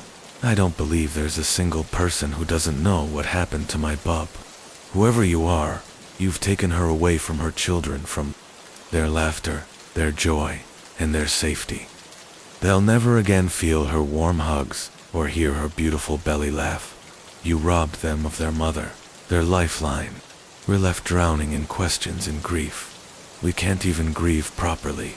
We're stuck in a limbo of pain. Please, give our children the truth they ache for. They deserve to say goodbye. My daughter is reeling you in, and one day, you'll be caught. That's my only wish. To bring her home, to lay her to rest with dignity, so her children can begin to heal." For a time, suspicion had fallen on Carly's ex-partner, Andrew Easton, but police couldn't establish a connection. Attention then shifted to another man, her recent partner, S. Although their relationship had been brief, it was filled with jealousy and volatility. S told others, Carly was the first woman he had truly loved in over 14 years. He launched a Facebook campaign, offered rewards, and went door to door seeking information, but behind closed doors, a different picture emerged. Just hours after reporting, Carly missing S propositioned multiple women for sex. Only 2 days after her disappearance, on October 2nd, he spent the night with someone else. In public, he acted like a grieving lover. In private, he moved on quickly. Investigators also learned that 2 days before Carly vanished, the couple had a heated argument, reportedly triggered by Facebook messages Carly had received from other men. Still, all of this was circumstantial. The police needed direct evidence. In April 2015, authorities searched 3 properties, 1 in Muswell Brook and 2 in Scone, towns located about 15 miles apart in New South Wales. During the raids, police seized 3 firearms and a quantity of illicit substances. A 24-year-old man named James Canine was arrested, while police stated these charges were unrelated to Carly's case. They had arisen as a result of the ongoing investigation, and the name would be worth remembering. Nearly 2 years after Carly vanished, there had been no new leads, but everything changed on August 7, 2016, in a rural area near Scone. Just off a country road, 2 locals discovered human remains in a shallow grave. Forensic testing confirmed what many feared. The remains belonged to Carly McBride. She had been missing since September 30, 2014. Now, finally, her body had been found. Authorities delayed announcing the discovery for 4 days, hoping to gather further evidence before going public. Standing outside the Scone police station, Superintendent Guarna addressed the media. "We do not believe this was a random act. We are looking closely at Carly's past and those connected to her," he said. "This case has consumed 2 years of intense investigation. Now we have a surge of new evidence, and it's going to take time, but we're determined." Carly's grieving parents spoke again through tears. They had some closure, now that their daughter had been found. But the most vital question remained unanswered. Who had taken her life? "Please," Lorraine begged once more, "if you know anything at all, come forward. We need to know who did this to our baby." For nearly 10 months, police and the public worked tirelessly to locate Carly McBride. Their efforts eventually paid off. After an extensive investigation, an arrest warrant was issued for 43-year-old Carly's former partner, New. On June 19, 2017, he was taken into custody and brought to the police station, where he denied any involvement in Carly's death. But New wasn't the only one implicated in the crime. Authorities believed 26-year-old James Cunning had helped him dispose of Carly's body. The 2 men had met in a rehabilitation center for individuals struggling with addiction to alcohol and illicit drugs. Though they left the center at different times and for separate reasons, they remained in contact. New's trial began in August 2018, but due to the largely circumstantial nature of the evidence, it dragged on for years. Prosecutors alleged that, after Carly left her ex-partner's house, New confronted her, attacked her in a jealous rage, and inflicted multiple fatal blows to her head and back before discarding her body. Forensic experts determined Carly died from blunt force trauma. She suffered a staggering 23 fractures to her skull, 13 fractures to her torso, and multiple injuries to her spine and ribs. The presiding judge noted that New himself had told police he was a trained mixed martial artist, specializing in Thai boxing, a detail that aligned disturbingly with the sheer brutality of the attack. During a search of New's home, police found a hand-drawn map in a shoebox under his bed. It had a circle drawn around the towns of Muswell Brook and Scone, exact area where Carly's remains would eventually be found. The map was also marked with the numbers 1, 2, and 3, which corresponded to the locations of point-to-point surveillance cameras. Another damning detail came when New called Carly's father, Steve McBride, after her remains were discovered in 2016. During the call, he mentioned that the skeleton was missing hand bones, a detail that had never been released to the public. Only the police, Carly's parents, and the Department of Forensic Medicine at John Hunter Hospital knew this. The clothing found on Carly's remains matched the outfit she had worn the day she disappeared, strongly suggesting she died shortly after leaving her ex-partner's house. However, her purse and phone were never recovered. A search of New's mobile phone revealed he had manually deleted his Google location services data between September 18th and October 2nd, 2014, the critical time frame surrounding Carly's disappearance. Investigators also discovered that the photo of Carly, which New had taken on their way to Muswell Brook and later used on missing person flyers, had been cropped and edited even before Carly was reported missing. At one point, New even offered a $20,000 reward for information about Carly's whereabouts, but his bank records revealed he was completely broke, indicating that the offer was a calculated ruse. He never expected anyone to find Carly alive. From the very beginning, Newt tried to insert himself into the investigation. He attempted to shift suspicion onto others, and sought out information on where police and emergency services were conducting their searches. He canvassed neighboring streets under the guise of looking for CCTV footage or witnesses. Efforts investigators believe were actually meant to suppress evidence and ensure no one had seen him intercept Carly, while police and volunteers distributed flyers and combed the area. New was in Sydney, messaging friends about driving an Audi RATA. Snapshot of his detached demeanor. He also claimed to know the area where Carly's remains were found like the back of his hand, and described the location in detail to her father, even though he had only ever seen footage of a fake crime scene staged by police, to gauge his reaction. As the investigation progressed, detectives reviewed news, Facebook messages, phone calls, and internet history. They found that he had searched how to delete a Facebook account. Carly's Facebook was deactivated shortly after her disappearance, while his remained active. Though the case relied on circumstantial evidence, prosecutors argued that these puzzle pieces ultimately painted a clear and convincing picture. When viewed together, they eliminated all other explanations. Carly's body was found just 82 feet from the side of the road, and the judge concluded the murder was driven by jealousy. After picking Carly up, New discovered she had spent 90 minutes alone with her ex-partner. Time he believed was supposed to be spent with her daughter. That revelation allegedly triggered the violent outburst that ended Carly's life. During sentencing, Lorraine Williams, Carly's mother, described the unbearable pain of losing her daughter.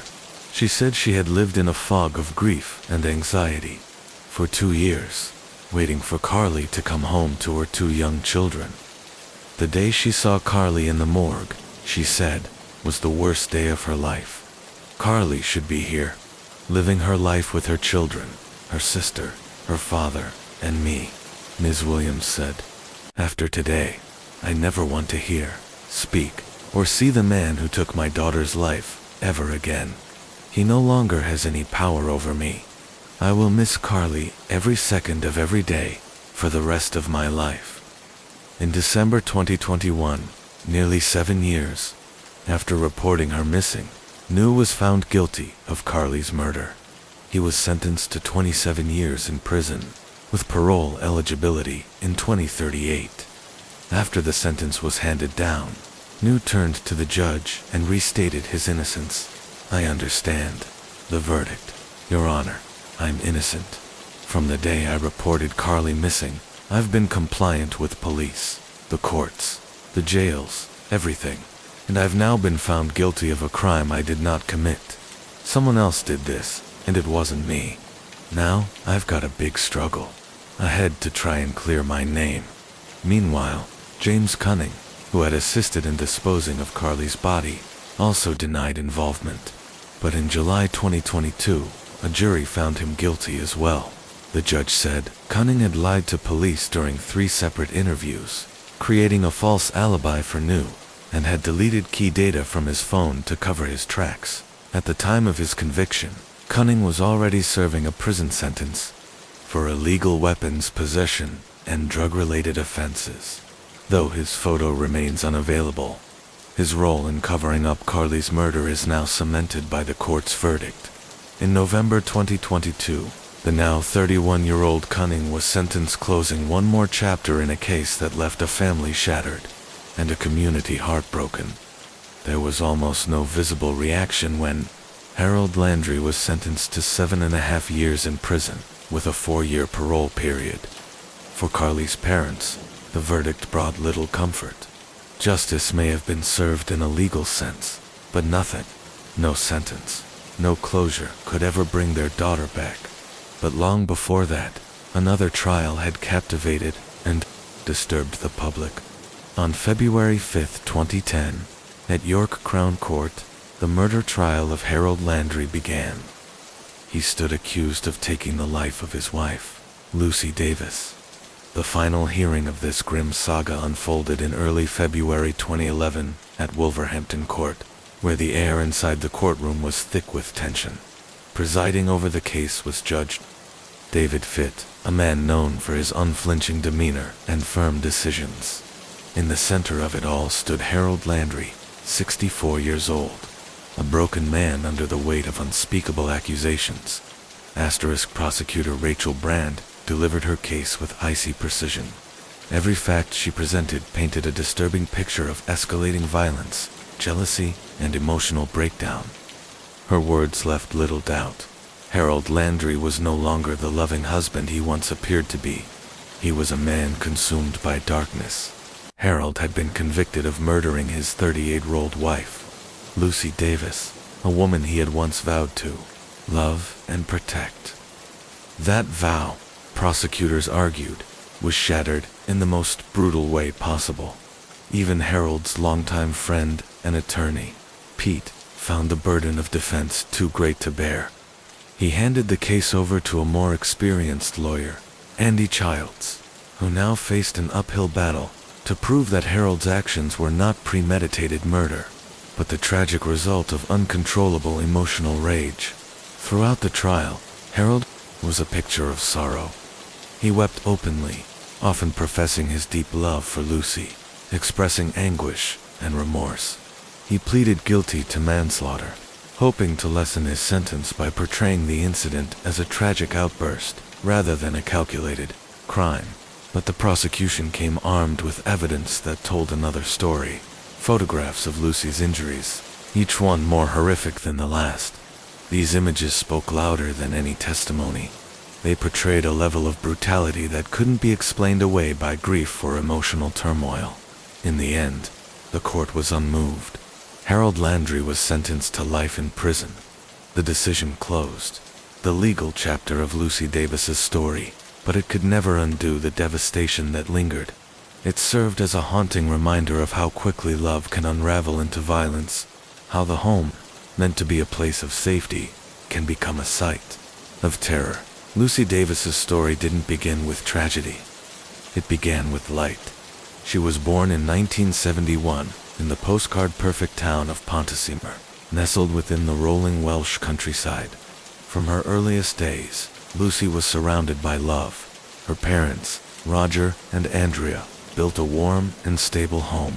Alongside her younger sister Anna, Lucy grew up in the idyllic village of Glan Coed, a childhood marked by laughter, adventure, and an unshakable bond between sisters. Among towering hills and enchanted woods, Lucy blossomed. Her wide smile and gentle heart quickly won over everyone she met. Her parents encouraged her passions, especially her love for horses. With experienced instructors guiding them, Lucy and Anna immersed themselves in the disciplined, graceful world of equestrian sports. Horse riding became more than a hobby. It was a school of life that taught them focus, resilience, and courage. Lucy's talents didn't stop at the stable. She had an unquenchable thirst for learning. Music became another outlet for her creativity. She took up both piano and flute, pouring her emotions into every note. Within a year, she had mastered both instruments, captivating audiences with her performances. Her dedication earned her a spot in the Glamorgan Youth Orchestra, where she flourished further. Music wasn't just an interest for Lucy, it was a lifeline, a language through which she expressed her soul. Whether singing in the school choir or performing on stage, Lucy's voice left an impression on everyone who heard it. By high school, Lucy had also drawn the attention of Garrett Jenkinson, a fellow student cloaked in mystery. Though Garrett kept his feelings for Lucy hidden, their friendship endured. Growing quietly over the years, in 1998, Lucy graduated with aspirations of becoming a music educator. She was accepted into the University of Yorkshire in northern England, ready to shape a future filled with music and purpose. But life had other plans. In the city, she met Grimey McAllister, a man whose wit and worldview resonated with Lucy in ways she hadn't expected. Their connection was immediate and deep. Before long, Grimey had met her parents, and Roger and Andrea instantly approved. Soon after, the couple moved in together. Lucy, ever pragmatic and full of heart, suggested they formalize their cohabitation. a suggestion Grimey accepted, despite still being in school. They started a family. In 1995, their son James was born. Lucy chose to pause her academic journey to focus on motherhood. Grimey, meanwhile, took night shifts at the city's postal sorting department to support their small family. But the demands of work and parenting took a toll. The long nights, isolation, and lack of quality time together slowly chipped away at the joy they once shared. Feeling disconnected and lonely, Lucy turned to the internet for companionship. Under the pseudonym in Miseria, she created a social media account, a virtual window through which she could express herself freely and find connection in an increasingly silent world. She wasn't looking for love. She was looking to feel seen.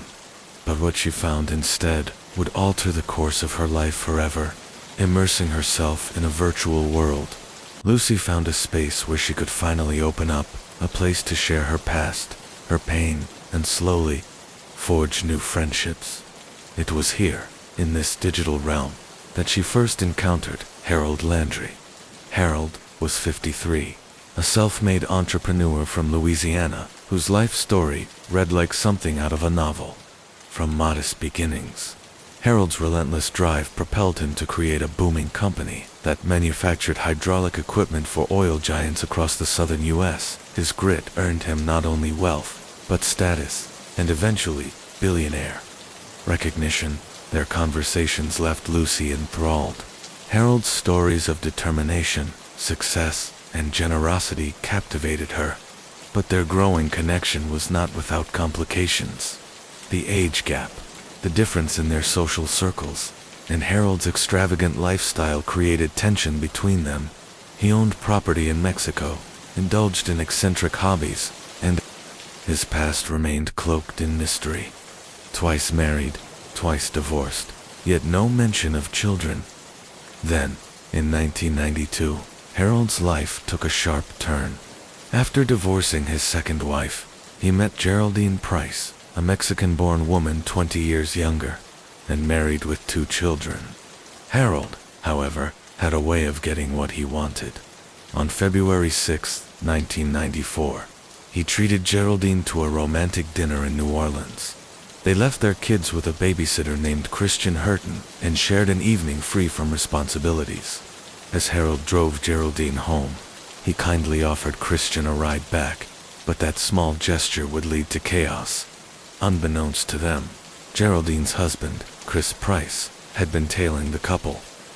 When he saw them together, something inside him snapped. At a red light, he confronted Harold, hurling accusations and daring him to retaliate. Harold, remaining calm at first, warned Chris not to push further. But when Chris challenged him again, Harold reached for his firearm and fired. The bullet struck Chris in the neck. Miraculously, he survived thanks to rapid medical intervention. 3 years later, in 1997, Harold stood trial in St. Mary Parish for attempted murder. His lawyer, Pete Fannin, argued that Harold had acted in self-defense, a victim of provocation. Though convicted of aggravated assault with a weapon, Harold served just 5 years and was released. Early on parole after paying a fine and completing community service, that brush with the law solidified Harold's bond with Pete, who had fought tirelessly on his behalf. Despite the scandal, Harold bounced back, wealth intact, reputation cautiously repaired. He eventually settled in Covington and began to open up to Lucy, sharing stories of his past, his broken marriages, the shooting incident, and the price of freedom. But instead of recoiling, Lucy was drawn in even deeper.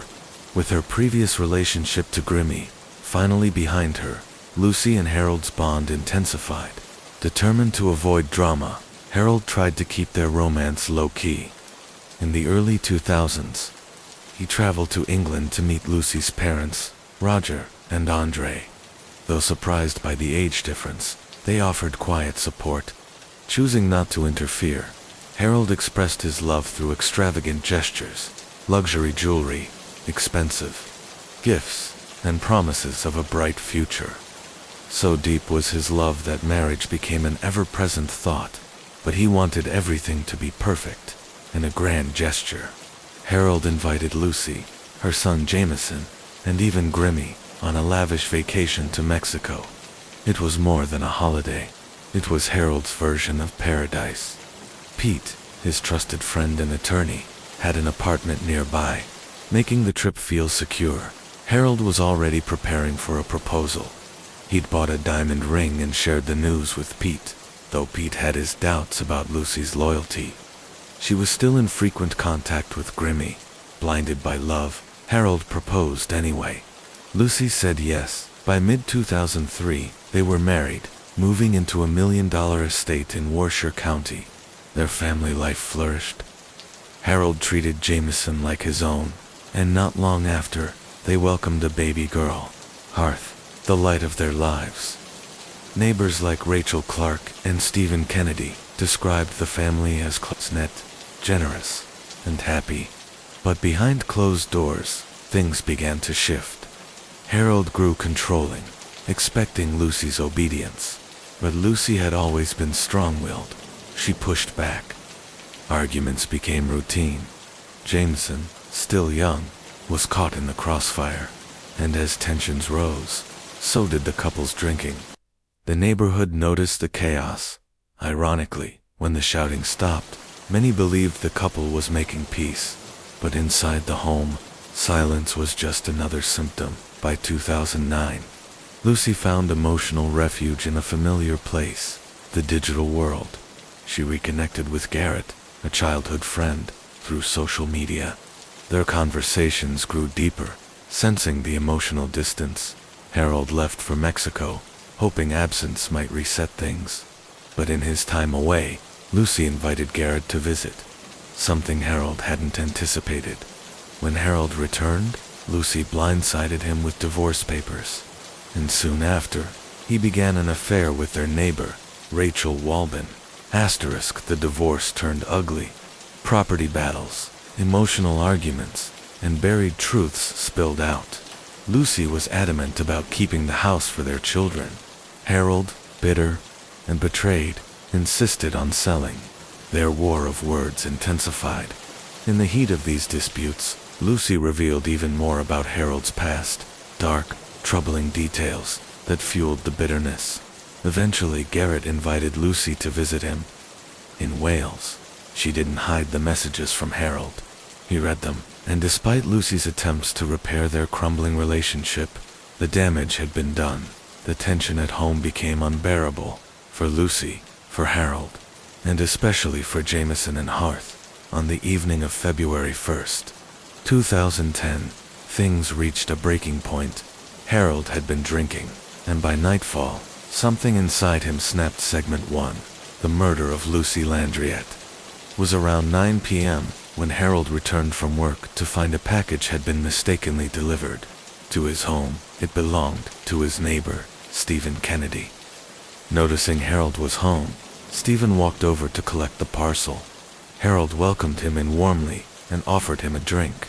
Stephen accepted a glass of wine and stepped inside to greet Harold's partner, Lucy. But Stephen quickly noticed something off. Harold was visibly intoxicated. After finishing his wine, Stephen left with his parcel. Not long after, a heated argument erupted between Harold and Lucy. The couple had been clashing over furniture for their new home, a disagreement that quickly escalated into violence. Their son Jameson heard the commotion from another room and rushed into the kitchen, only to witness the unthinkable: Harold striking Lucy with a kitchen utensil. Terrified, Jameson called the police and did his best to comfort his younger sister. Lucy grabbed the children and fled the house, seeking refuge at Stephen's nearby home. But on the way, Harold intercepted her. Armed with a knife, he viciously stabbed her in the chest. With chilling coldness, he dragged her body beneath a bush and vanished into the darkness. Hearing Lucy's screams, Stephen ran outside and found her collapsed. At first he thought she had fainted, but within moments, the blood told the real story. Officer Steve C. Fox arrived promptly, calling for an ambulance and initiating a search for Harold. Meanwhile, the children, now alone and terrified, hid until authorities reached them. Lucy was rushed to Yorkshire Hospital, but it was too late. She succumbed to her injuries upon arrival. As the manhunt for Harold unfolded, he sought out a friend named Rachel. Trembling and distraught, he confessed he had done something terrible, but he spared her the details. In what seemed like an act of desperation or guilt, Harold handed over $40,000, his car keys, and his final paychecks. Then he vanished again. It wasn't until later, as Harold was returning from Rachel's home, that police finally caught up with him. His face, twisted with fear and regret, told detectives everything they needed to know. Lucy's parents, Roger and Andrea, were devastated. In a press statement, they expressed deep sorrow and declined to speak further. The forensic report confirmed Lucy had died from multiple stab wounds to the chest. Her son Jameson's testimony, along with physical evidence from the scene, proved instrumental in solving the case. What began as a seemingly normal evening had ended in horror, a family shattered, a mother gone. Harold Landry was found guilty of Lucy's murder and sentenced to life in prison, with a minimum of 16 years before parole eligibility. He would be 82 upon release. Though justice was served, it could never undo the damage. Roger and Andrea took solace in the verdict, but their grief was unending. Harold continued to protest his innocence, vowing to appeal, even claiming he wouldn't change anything, not even if he could see the future. Still, the Landry family clung to Lucy's memory, promising to honor her spirit in the way they raised her grandchildren. Though her life was stolen, her light lived on in those she loved. Segment 2. The Unsolved Nightmare of Heather Nicole Maples. Heather Maples was just 22, energetic, optimistic, and full of life. She had recently begun college, was settling into her job, and the future looked bright. Known for her laughter and warmth, she had a gift for lighting up any room. That's why, when she failed to show up for work on January 7, 2015, concern quickly set in.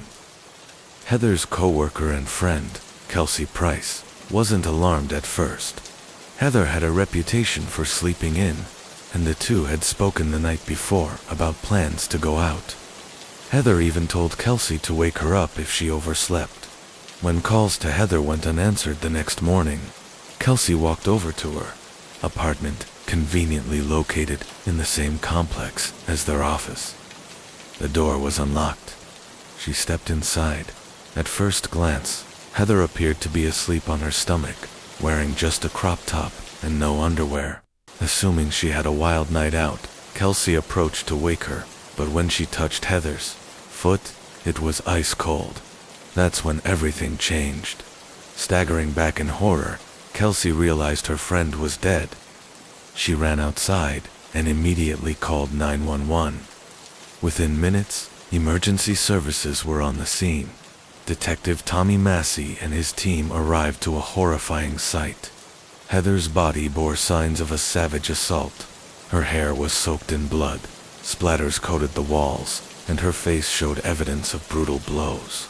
She had been beaten, tortured, and sexually assaulted.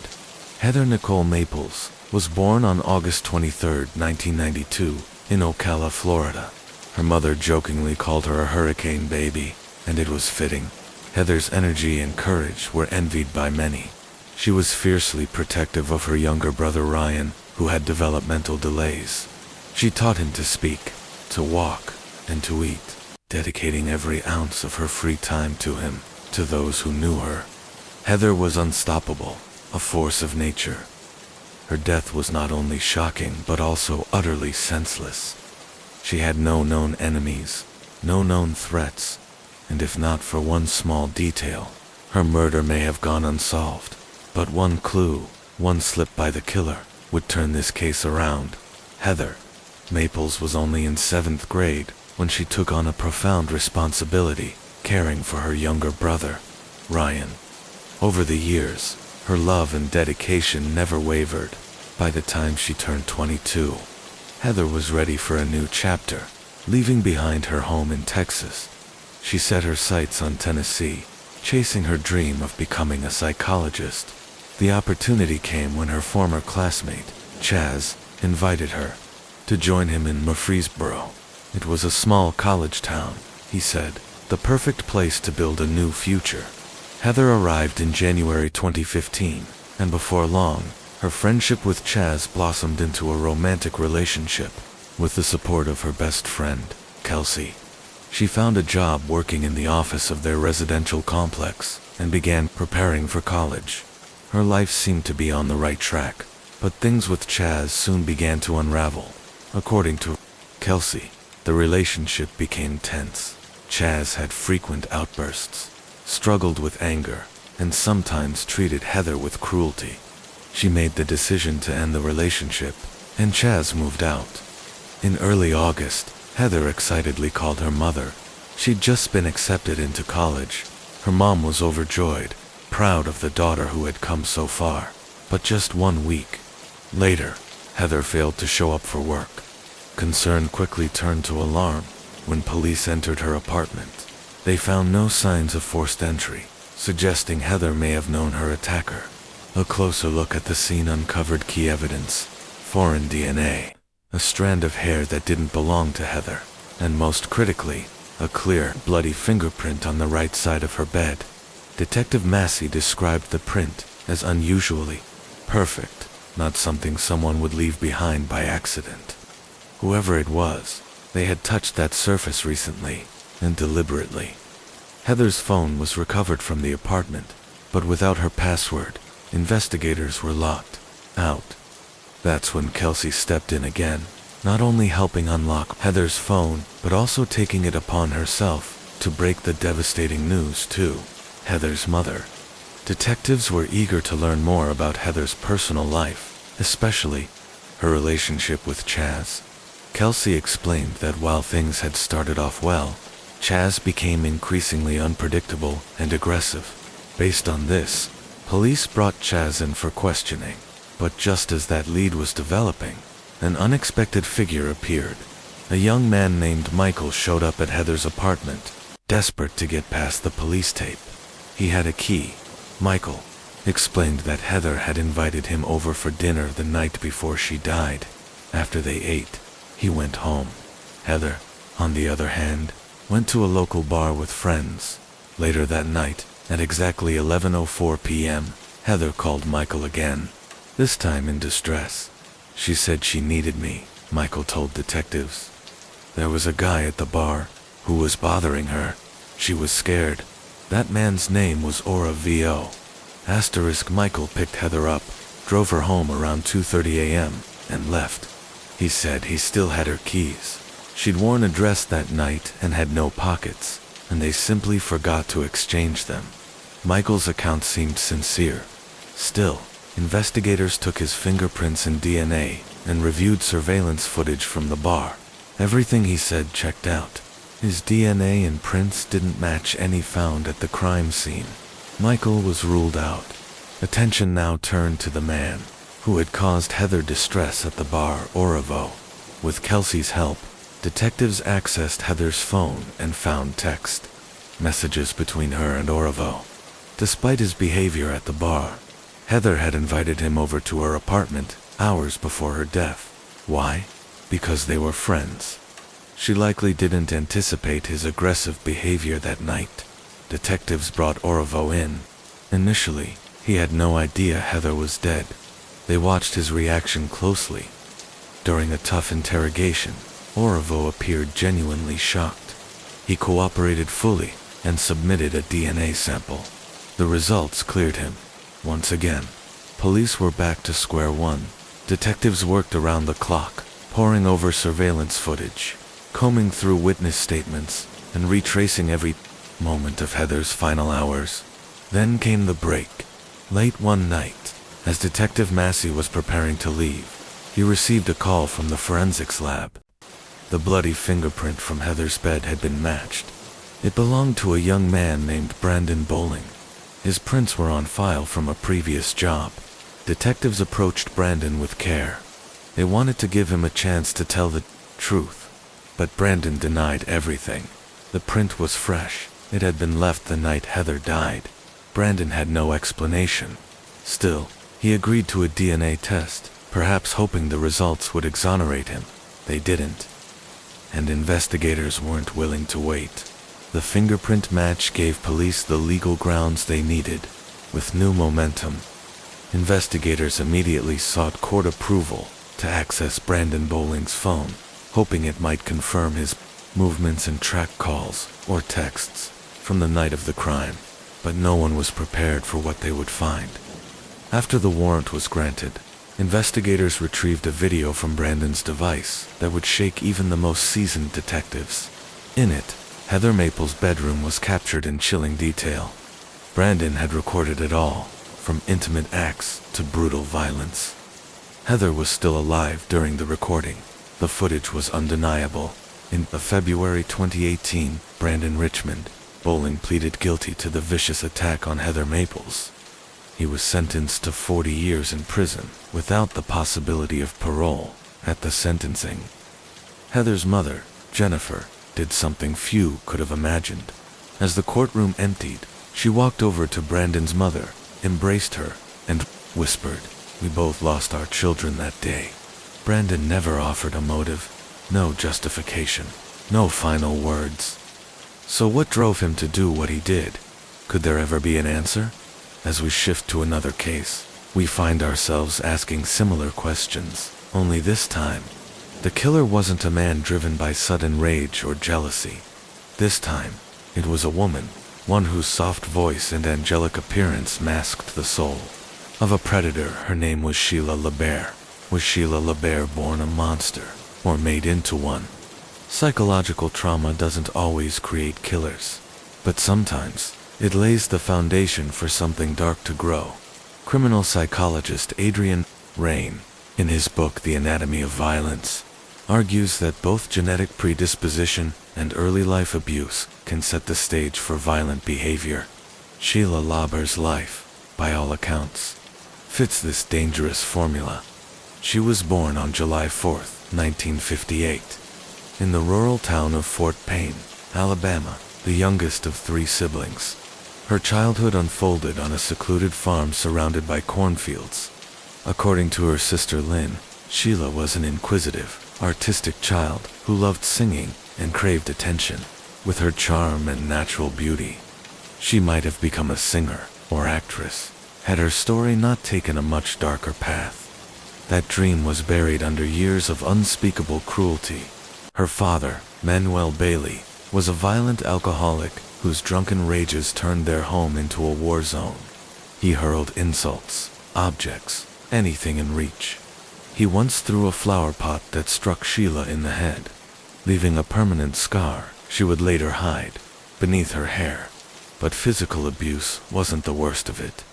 According to both Sheila and Lynn, Manuel forced himself on them sexually from a young age. Their mother likely knew, but said nothing. Silence became survival. Even so, Sheila excelled in school. She dreamed of escaping, of one day standing beneath bright city lights. But reality had other plans. The first escape, and the first marriage at 18, Sheila finally left home. She wanted to go to college, to study acting or music. But her grades weren't good enough for admission, and she lacked the money to move to the city. She found work as a maid at a local hotel, where her sister already worked. Sheila's striking looks and thick dark hair quickly drew attention from men. She learned to use that attention to her advantage, manipulating those who admired her. In the late 1970s, she met a young man named Jonathan Baxter. Despite being barely out of his teens and already a father, he and Sheila fell into a whirlwind, romance, and married soon after. But it didn't last. Jonathan filed for divorce after discovering Sheila had abused his young daughter, locking her in closets and lashing out when the child cried. He didn't confront her. He didn't argue. He simply put her belongings outside and shut the door. From there, Sheila drifted from man to man, living off their income. The relationships never lasted long. A second marriage, and a descent into chaos. Then came Ronnie Jennings. In the early 1980s, Sheila married again, adopting the name Sheila Bailey Jennings. Their marriage was volatile. Both were prone to violence, jealousy, and infidelity. The relationship was toxic, but it endured for more than 3 years, until, in 1984, it finally collapsed. After yet another explosive argument, Sheila demanded a divorce. Ronnie refused, not out of love, but spite. He wanted to push her over the edge, and he succeeded. Sheila spiraled into a drug-fueled frenzy. She swallowed a cocktail of pills, washed them down with hard liquor, and then, in a haze of rage and despair, got behind the wheel. What happened next would only be the beginning. Sheila had stormed out, pills and alcohol coursing through her system as she tore down the road in a frenzy. She lost consciousness behind the wheel, veered off the road at high speed, and slammed into a tree. Miraculously, she survived, but not without consequence.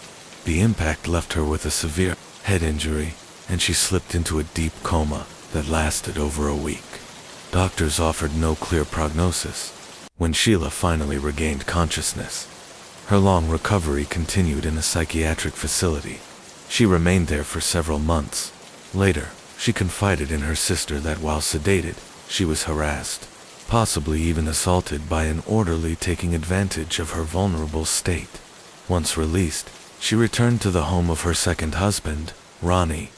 But Sheila wasn't the same. Her behavior had become aggressive, volatile, and dangerous. During one particularly heated argument, she lunged at Ronnie with a pair of nail scissors, jabbing them at his chest. Fearing for his life, Ronnie filed for divorce and quickly left the woman he now viewed as unhinged and unstable. The collapse of her second marriage didn't stop Sheila from seeking out new lovers. She turned to newspaper dating columns, posting personal ads. But her relationships never lasted. Sheila demanded complete control in the bedroom, in daily life, in everything. Most men fled within weeks. Then, one of her ads caught the attention of a 60-year-old man named Wilfred Bill LeBaire. Twice divorced and now widowed, Bill lived alone on a large ranch in Epping, New Hampshire. He ran a chiropractic practice and raised horses on the side. He was wealthy and lonely. What he wanted was a strong, commanding woman, and Sheila. She saw an opportunity. She began writing Bill provocative letters, sending them through the mail, along with nude photographs of herself. The trap worked. Bill was intrigued, even flattered. Soon, he invited his seductive pen pal to visit his ranch. Their romance escalated quickly. Bill showered Sheila with expensive gifts, and by the summer of 1987, she had moved in with him. He enjoyed the attention he received for being seen with a woman half his age, though he had no plans to marry her. But Sheila wasn't waiting around for a proposal. She started calling herself Sheila LeBaire anyway. Bill was taken aback, but he didn't argue. Sheila began inserting herself into every corner of Bill's life, managing his finances, overseeing his property, even meddling in his chiropractic business. As Bill grew older, he struggled to meet her physical demands. According to Sheila, he gave her permission to see other men, some of whom she brought directly into the home they shared. One of those men was Wayne Ennis, a much younger Jamaican. National originally hired as a ranch helper. Sheila soon made him a permanent fixture in the house, with Bill's uneasy consent, likely given under duress. By 1995, she had legally married Wayne, but Wayne assumed that marriage meant exclusivity. He was wrong, Sheila continued, seeing other men. One day, Wayne caught her in bed with another lover and attacked them both. For once, Sheila wasn't in control. Not knowing how to handle her third husband's rage, she filed for divorce and sought a restraining order, accusing him of domestic violence. Her third marriage ended, but her chaotic personal life only escalated. Sheila cycled through men rapidly, and many of her relationships ended in lawsuits or violence. One lover claimed she intentionally ran him over with a car. Another said she nearly cracked his skull. One man was left permanently disfigured after she clawed his face. Sheila was growing older, but more dangerous. She demanded total obedience from her partners, and when they didn't comply, she erupted in fits of fury. In 2000, Bill Libera died at the age of 74 from heart failure. Officially, the death was ruled natural, but his family was convinced Sheila had slowly poisoned him over the years, driving him to an early grave. Though the two had never been legally married, Sheila produced a will, naming her as the sole heir to Bill's estate. His children and grandchildren contested it in court, believing she had manipulated him into signing it, but their efforts failed. Now in full control of the sprawling ranch and its wealth, Sheila renamed it her House of Temptation. She boasted that it was a place of seduction and uninhibited pleasure. No rules, no limits. She met men in bars, online, even off the street, luring them to the ranch with promises of love, luxury, and unearthly pleasure. She didn't care about their age, race, or appearance. What mattered was that they could be manipulated. Many were vulnerable, homeless, addicted, or desperate for help. To them, Sheila presented herself as a wealthy widow, eager to share her fortune and affection. But behind closed doors, things took a darker turn. She began greeting delivery drivers naked at the door, offering alternative payments. But the years had taken their toll on her appearance, and soon, couriers simply refused to visit her property. Neighbors began noticing strange patterns, strange men arriving at all hours, then vanishing within days. Some stayed longer, but never for long. And then, there was Michael, Deloge. Sheila met Michael in 2004 on the streets. Homeless, addicted, and estranged from his family, Michael was at rock bottom, exactly the kind of man Sheila preyed upon. She invited him to the ranch, promised him food, shelter, and support. But what awaited him at the House of Temptation would be anything but salvation. Michael Deloge had once been a patient at a local mental health clinic, but he ran away and had been living on the streets ever since. Vulnerable, lost, and desperate, he was exactly the kind of man Sheila Libera preyed upon. She offered him food, shelter, and the medications he relied on in exchange for sex. Michael moved into her New Hampshire farmhouse, where he quickly became completely dependent on her. He complied with all her demands, terrified of being thrown back into the streets.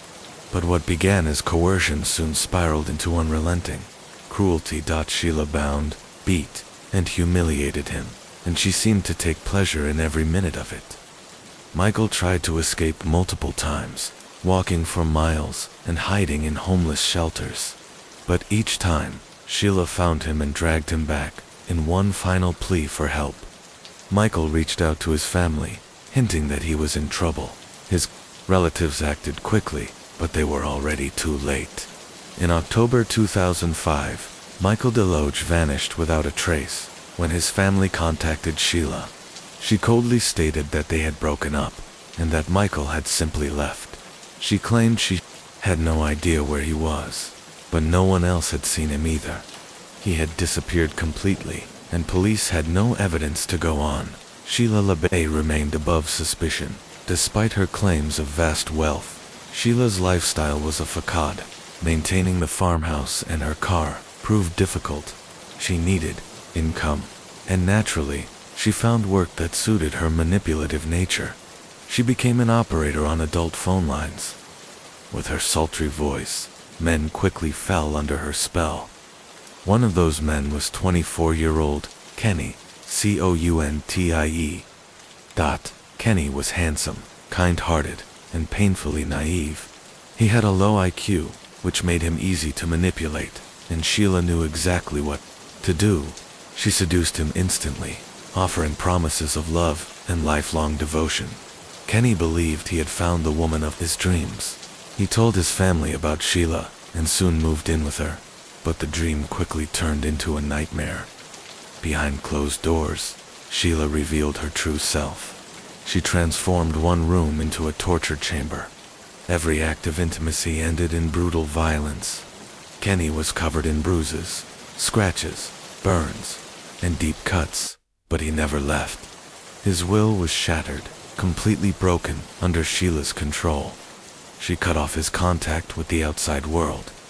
His family grew increasingly concerned, and so did Sheila's neighbors, who began to notice Kenny's declining appearance.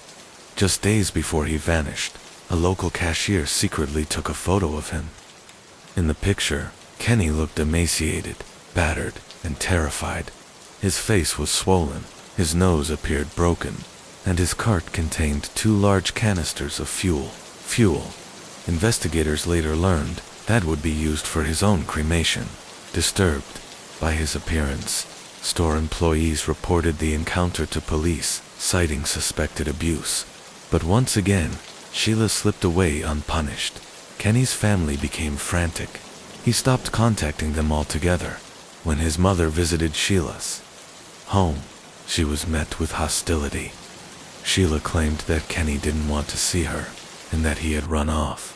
Finally, the Kunti family filed a missing persons report, alleging Kenny was being held against his will at Sheila's rural farmhouse. When police arrived, Sheila claimed Kenny had left her. She accused his mother of scaring him away, and even played an audio recording of Kenny confirming this. But the recording seemed forced, his voice barely audible, his answers uncertain. It raised more red flags than it settled. The very next day, investigators returned with a search warrant. Sheila wasn't home, but what they found was far worse than anyone could have imagined. Near the outbuildings, several strange fires were burning. They appeared to be fueled with mattresses, broken furniture, hay, all soaked in excrements.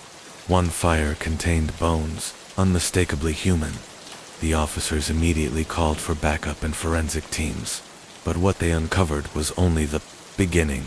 Inside the farmhouse, investigators found blood, lots of it, on the walls, on the floors, and across multiple rooms. The scene resembled a massacre. DNA analysis confirmed the blood came from at least 3 different people. The smoldering bones outside were Kenny Kunti's nearby. Police found the same fuel cans he had purchased from the store just days earlier, but that wasn't all. Buried elsewhere on the property were the remains of Michael Delage, the mentally ill man who had vanished years earlier. And in a nearby area, police recovered several severed fingers, belonging to a third, unidentified man, in the property's sump. Officers discovered a collection of men's clothing and personal belongings, items that hinted at more victims, but those men were never identified. Their fates remain unknown to this day. Sheila had vanished before the search. Realizing she was about to be caught, she hitchhiked to Boston, hoping to disappear in the crowd. On the way, she seduced a truck driver who offered her a place to stay. But the next morning, he turned on the news and saw Sheila's face. Terrified, he called police. They found Sheila asleep in his bed and arrested her on the spot. Back at the farmhouse, one final horror awaited detectives. A box of videotapes. On the tapes, both Kenny and Michael could be seen, battered, emaciated, and broken, confessing to horrific crimes. But investigators quickly realized these weren't real confessions. They were coerced, rehearsed, and forced. The men were terrified, reciting whatever Sheila demanded under threat of more torture. It was clear Sheila LaBerre had orchestrated their suffering, controlled every word they spoke, and ultimately destroyed them. She saw herself as an angel of judgment, and her victims paid the price. These confessions, many of which were made under extreme psychological distress, raised serious concerns about Sheila LaBerre's mental state following her arrest. Due to mounting questions regarding her sanity, the court ordered comprehensive psychological evaluations. The results were unsettling. Sheila was diagnosed with a delusional disorder and showed clear signs of schizophrenia. She believed she was an angel, sent from heaven to protect children from abusers. Her defense attorney built his strategy around her deteriorating mental health, portraying Sheila as a profoundly ill woman shaped by a traumatic childhood. Sheila herself claimed that, years earlier, following a horrific accident that left her in a coma, She had a near-death experience in which she spoke with God. According to her, God had commanded her to cleanse the world of men who harmed children. Her ex-husbands and former lovers testified, all describing her as mentally unstable, violent, and unpredictable. Wayne Ennis, her third husband, stated that Sheila had repeatedly tried to convince him to murder Mr. LePere in order to take control of his property, despite the defense's efforts to prove Sheila was legally insane and unaware of her actions. At the time of her crimes, the evidence told a different story. Prosecutors demonstrated that Sheila was fully cognizant of her actions. In July 2008, she was found guilty and sentenced to life in prison without the possibility of parole. All of her subsequent appeals were denied. Sheila LePere remains incarcerated at the Homestead Correctional Institution in Florida, in a bustling college town hundreds of miles away. Another tragedy would soon grip the nation, one that served as a harrowing warning about the hidden dangers lurking in everyday routines. Samantha Lee Josephson was a vibrant and driven senior at the University of South Carolina, majoring in political science. Born in Princeton, New Jersey, and raised in Robbinsville, she was the pride of her parents, Seymour and Marcy Josephson. Samantha had big dreams.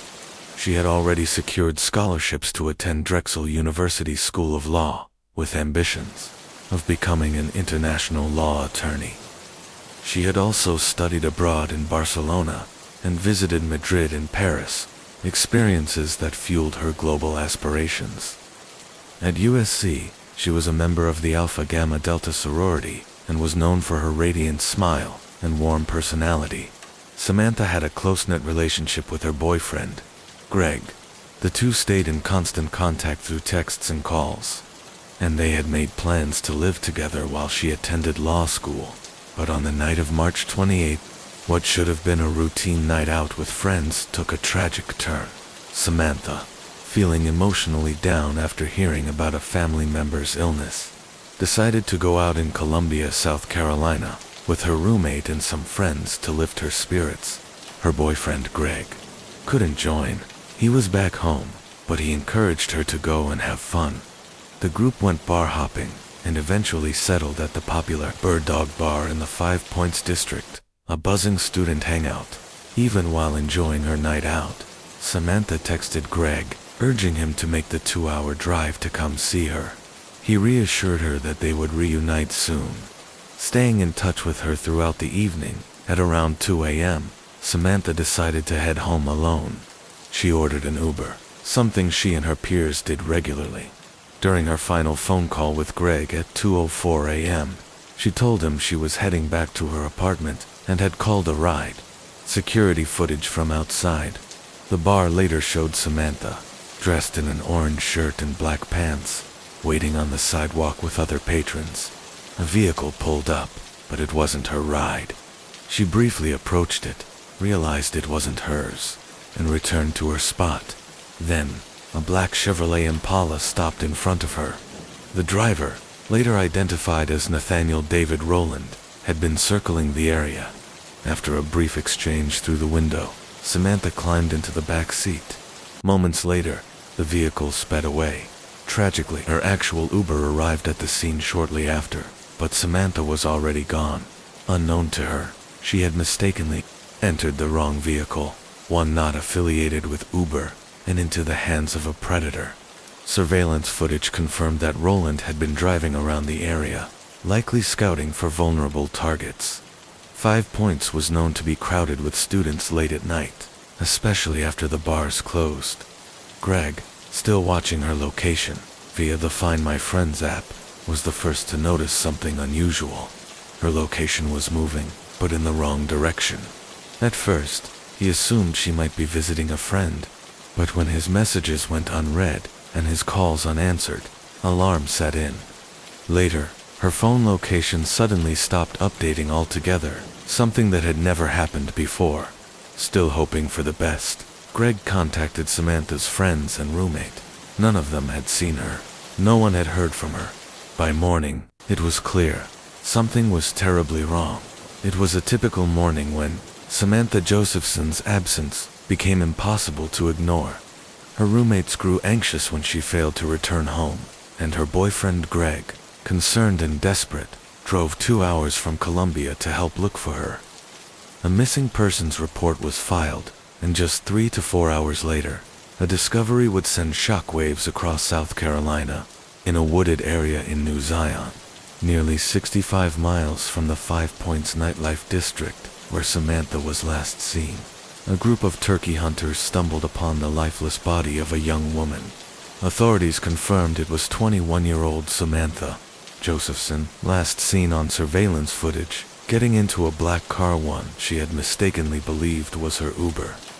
First responders from the local sheriff's office rushed to the scene. What they uncovered was the aftermath of an unspeakably brutal attack. The autopsy revealed Samantha had been stabbed more than 120 times, with injuries across her face, neck, head, chest, legs, hands, and feet. Her fingernails were shattered, clear evidence that she fought with everything she had, likely while trying to shield herself from a double-bladed knife. The sheer blood loss was staggering. Samantha's body contained just 20 milliliters of blood, a fraction of the 4 liters typically found in the human body. Investigators quickly theorized what had happened. Samantha, thinking the black Chevrolet Impala was her Uber, had gotten in unknowingly. Her actual Uber driver arrived shortly afterward, but when she wasn't there, he canceled the ride and left. Meanwhile, the man behind the wheel of the Impala allegedly activated the vehicle's child safety lock, strapping Samantha inside. The description of the car was released to the public in hopes of preventing another tragedy. Fortunately, a few days later, the vehicle was spotted during a routine patrol. After a brief chase, 24-year-old Nathaniel David Rowland was taken into custody. A search of Rowland's car revealed chilling evidence. Blood soaked the passenger seat and trunk, and a child's car seat sat surrounded by bloodstains. Samantha's phone was also found in the vehicle. Rowland had attempted to sell it at a pawn shop earlier that day. Despite overwhelming physical evidence, Rowland denied any involvement. Still, investigators discovered Samantha's DNA under his fingernails, although none of his DNA was found on her. Detectives believe this was due to the sudden, frenzied nature of the attack and Samantha's defensive efforts that shattered her own nails before she could draw any blood from her attacker. After the murder, Rowland drove to a secluded dirt road known only to locals in New Zion. There, he dumped Samantha's body in the woods before returning home and posting on social media as if nothing had happened. The proximity of his home, minutes from where Samantha was found, further implicated him. Rowland's past raised even more red flags. In 2018, he had been arrested for obtaining property under false pretenses. In a separate incident, he was involved in a violent carjacking where a woman was forced to withdraw money and later robbed at home. Though not convicted for that robbery, he was linked to the sale of her stolen items. When police searched the apartment of Rowland's girlfriend, Maria Howard, in New Zion, they found damning evidence in the trash: a blood-soaked sock and bandana, believed to belong to Rowland, a white sheet stained with blood, duct tape, bleach wipes, and most crucially a two-bladed knife. Forensic testing confirmed the blood on the items matched Samantha Josephson, with the evidence mounting. Rowland was charged with the kidnapping and murder of Samantha Josephson, along with possession of a weapon during a violent crime. The trial began in the summer of 2021. Throughout the proceedings, Rowland maintained his innocence. His defense team pointed to the lack of his DNA on Samantha, but prosecutors countered with irrefutable evidence: surveillance footage capturing Samantha getting into Rowland's vehicle, her blood found in his car and on items recovered from his girlfriend's apartment, cell phone data placing both of them at the same locations, and even ATM records showing an attempt to use her bank card shortly after her death. They also introduced a disturbing piece of paper found in Rowland's home, a handwritten list with chilling items: duct tape, tape holder, gloves, all black, flip phone, gasoline, matches. A handwriting expert testified it was likely written by Rowland, possibly a plan laid out in advance. Prosecutors called 31 witnesses, including a pawn shop owner, a woman who saw Roland cleaning the weapon, and his ex-girlfriend, who testified that her daughter had blood on her shoe after being in Roland's car. Roland, meanwhile, presented no witnesses and no testimony from family members in his defense. In the end, the jury found Nathaniel Roland guilty on all counts. He was sentenced to life in prison without the possibility of parole. Samantha Josephson's death was a devastating tragedy, one that highlighted the dangers of rideshare confusion and inspired safety changes across the nation. Her parents later founded the hashtag What's My Name Foundation, dedicated to educating the public on rideshare safety and preventing another life from being senselessly stolen. Nathaniel Roland stood before the court, still claiming his innocence, even as the evidence against him was overwhelming. The jury, however, saw through the lies. In less than 1 hour, they returned a unanimous verdict, guilty on all counts. Roland was sentenced to life in prison without the possibility of parole. In the aftermath of their daughter's brutal murder, Seymour and Marcy Josephson refused to let Samantha's death be in vain. Determined to prevent similar tragedies, they founded the What's My Name Foundation, named after the very question that could have saved Samantha's life. The organization educates the public on rideshare safety, especially the importance of asking drivers to identify the passenger's name before getting into a vehicle. The Josephsons also promoted a safety protocol known as SAMI, which stands for Stop, Ask, Match, Inform.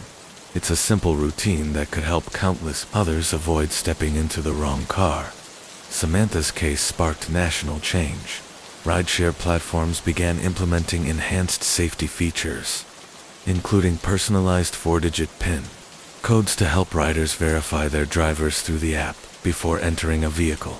Samantha Lee Josephson's death devastated her family and friends. The grief they carry is immeasurable, a testament to the light she brought into their lives. Her story is a haunting reminder of how quickly lives can be stolen, but also an inspiration to stay vigilant, protect each other, and push for a safer world. But while Samantha's case ended in a courtroom, justice was far more elusive for another young woman, Michelle Whitaker. Michelle was the fourth of 5 children, and according to her mother, Laura Andrews, she had always been deeply connected to her family. But that connection began to fade after the family relocated from Illinois to Gastonia, North Carolina. Michelle entered her teenage years, struggling to adjust, and her once bright demeanor started to darken as an adult. Michelle took a job waiting tables, just barely making ends meet. One night in 1999, after her shift ended, she accepted a ride home from a man named David, a decision she would soon regret. Instead of taking her home, David drove her to a remote location where he assaulted her. He was arrested the following year, pleaded guilty to assault and battery, and received an 8-year prison sentence. In the years that followed, Michelle's life continued to unravel. Just before her disappearance, she was arrested for driving under the influence. Her parents, desperate to help her, made a painful decision. They contacted authorities and asked them to keep Michelle in custody until a spot in a rehabilitation center became available. It was a heartbreaking move, but one they believed could save her life. Michelle, however, felt betrayed. Her relationship with her mother deteriorated rapidly. Then, due to a clerical error, Michelle was mistakenly released from custody without receiving the court-mandated treatment for her alcohol and substance issues. On August 5, 2002, Michelle had a heated argument with her mother and stormed out of the house. 3 days later, the man she had been staying with contacted Laura Andrews, saying Michelle had gone missing after another fight. Laura was immediately concerned and turned to a friend at the local police department. But officers, familiar with Michelle's past behavior, downplayed the situation. They suggested she was just blowing off steam and would return on her own. But days turned into weeks. There was no word from Michelle.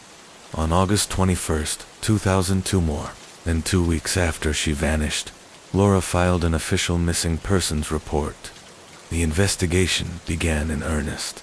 Authorities learned that the last person to see Michelle alive was a local man named Doug. Doug told police that he had met Michelle the day before she disappeared. She had been sitting outside a bar, upset, after a fight with her boyfriend. Doug offered a friendly ear, and the two spent the evening together, bar hopping and playing billiards. Afterward, they went for a long motorcycle ride that ended at his home. Doug claimed Michelle had told him she wanted to go to Myrtle Beach to find work in the hospitality industry. He said he gave her some clothes, money for coffee, and then dropped her off at a truck stop, wishing her luck. Investigators gave Doug a polygraph test, which he passed. They also interviewed the man Michelle had been staying with, but found no evidence linking him to her disappearance. Still, without solid leads, the case grew cold. Weeks turned to months, and still there was no sign of Michelle. Her family never stopped searching. They drove hundreds of miles, chasing leads, following tips, even heading to North Carolina beaches, where Michelle was allegedly spotted. But every trail went cold. Her parents couldn't shake the feeling that something terrible had happened. Michelle had left without taking personal belongings, without money, and most tellingly, without her beloved dog. She adored that dog, and would never have left it behind voluntarily. As time passed, Laura Andrews began to wrestle with her own regrets. She had only wanted to help her daughter, but wondered if she had gone about it the wrong way. She recalled the aftermath of Michelle's assault, and how, in her grief and anger, she had lashed out with hurtful words. Laura had blamed Michelle for spiraling when she had needed support the most. Eventually, even the sheriff's office began to suspect that Michelle might have disappeared intentionally to escape her reputation, the trauma, and the people who had failed her. But detectives still believed she wouldn't have left without her dog, her belongings, or a single word to anyone she loved. And so, the question remained, had Michelle chosen to vanish? Or had someone made her disappear? Police were growing increasingly concerned. Michelle had left behind no digital footprint, no traceable calls, no online activity. It wasn't a good sign. Her family and law enforcement began to suspect the worst, that Michelle might have become the victim of a violent crime, possibly at the hands of a truck driver. But despite the speculation, the theory remained just that, unsubstantiated. 2 more years passed with no breakthroughs. Then, around the 3rd anniversary of Michelle's disappearance, hope flickered to life in the most unexpected way. After Laura Andrews and local investigators revisited the truck stop where Michelle had last been seen, several local news stations picked up the story. Days after the televised reports aired, the Spartanburg County Sheriff's Office received an unusual letter. The letter was handwritten on a small sheet of paper and came without a return address. It claimed to reveal the exact location of Michelle Whitaker's body. Enclosed with the letter was a crude, hand-drawn map. Though the map seemed amateurish, the letter itself was articulate and composed, suggesting the writer was intelligent and possibly credible. Authorities took the letter seriously. The sheriff, accompanied by a team of search dogs, headed to a rural location approximately 25 miles from where Michelle was last seen. The area matched the description provided in the letter. For her family, this new development brought a mix of emotions. Some were bracing for the worst, while others clung tightly to hope. Search dogs combed the land, but no human scent was found. After hours of effort, the search was called off. Though relieved that no remains had turned up, investigators were puzzled. Who had sent the letter, and why? Forensic testing of the envelope yielded 2 key details: the handwriting and DNA. Evidence indicated the letter was authored by a woman, yet her identity remained a mystery. In 2006, 4 years after Michelle vanished, her parents decided to relocate to Rock Hill, South Carolina, about 65 miles away from Spartanburg. A year later, on the 5th anniversary of Michelle's disappearance, Her entire family came together at their church. But for Laura Andrews, this was no memorial. There was no grave to visit, no body to mourn. Until there was proof Michelle was gone, there was still hope. Another year came and went. In 2007, Detective William Gary was assigned to Michelle's cold case. At the time, he was juggling over a dozen unsolved investigations, but something about Michelle's story stood out. After 6 years with no contact, no confirmed sightings, and no evidence that Michelle was still alive, her case was now being treated as a felony. Detectives feared what they had avoided saying out loud for years. Something tragic may have happened to Michelle Whitaker as the 6th anniversary of her disappearance approached. A new chapter in the investigation was about to unfold, one that no one, not even her grieving family, could have predicted.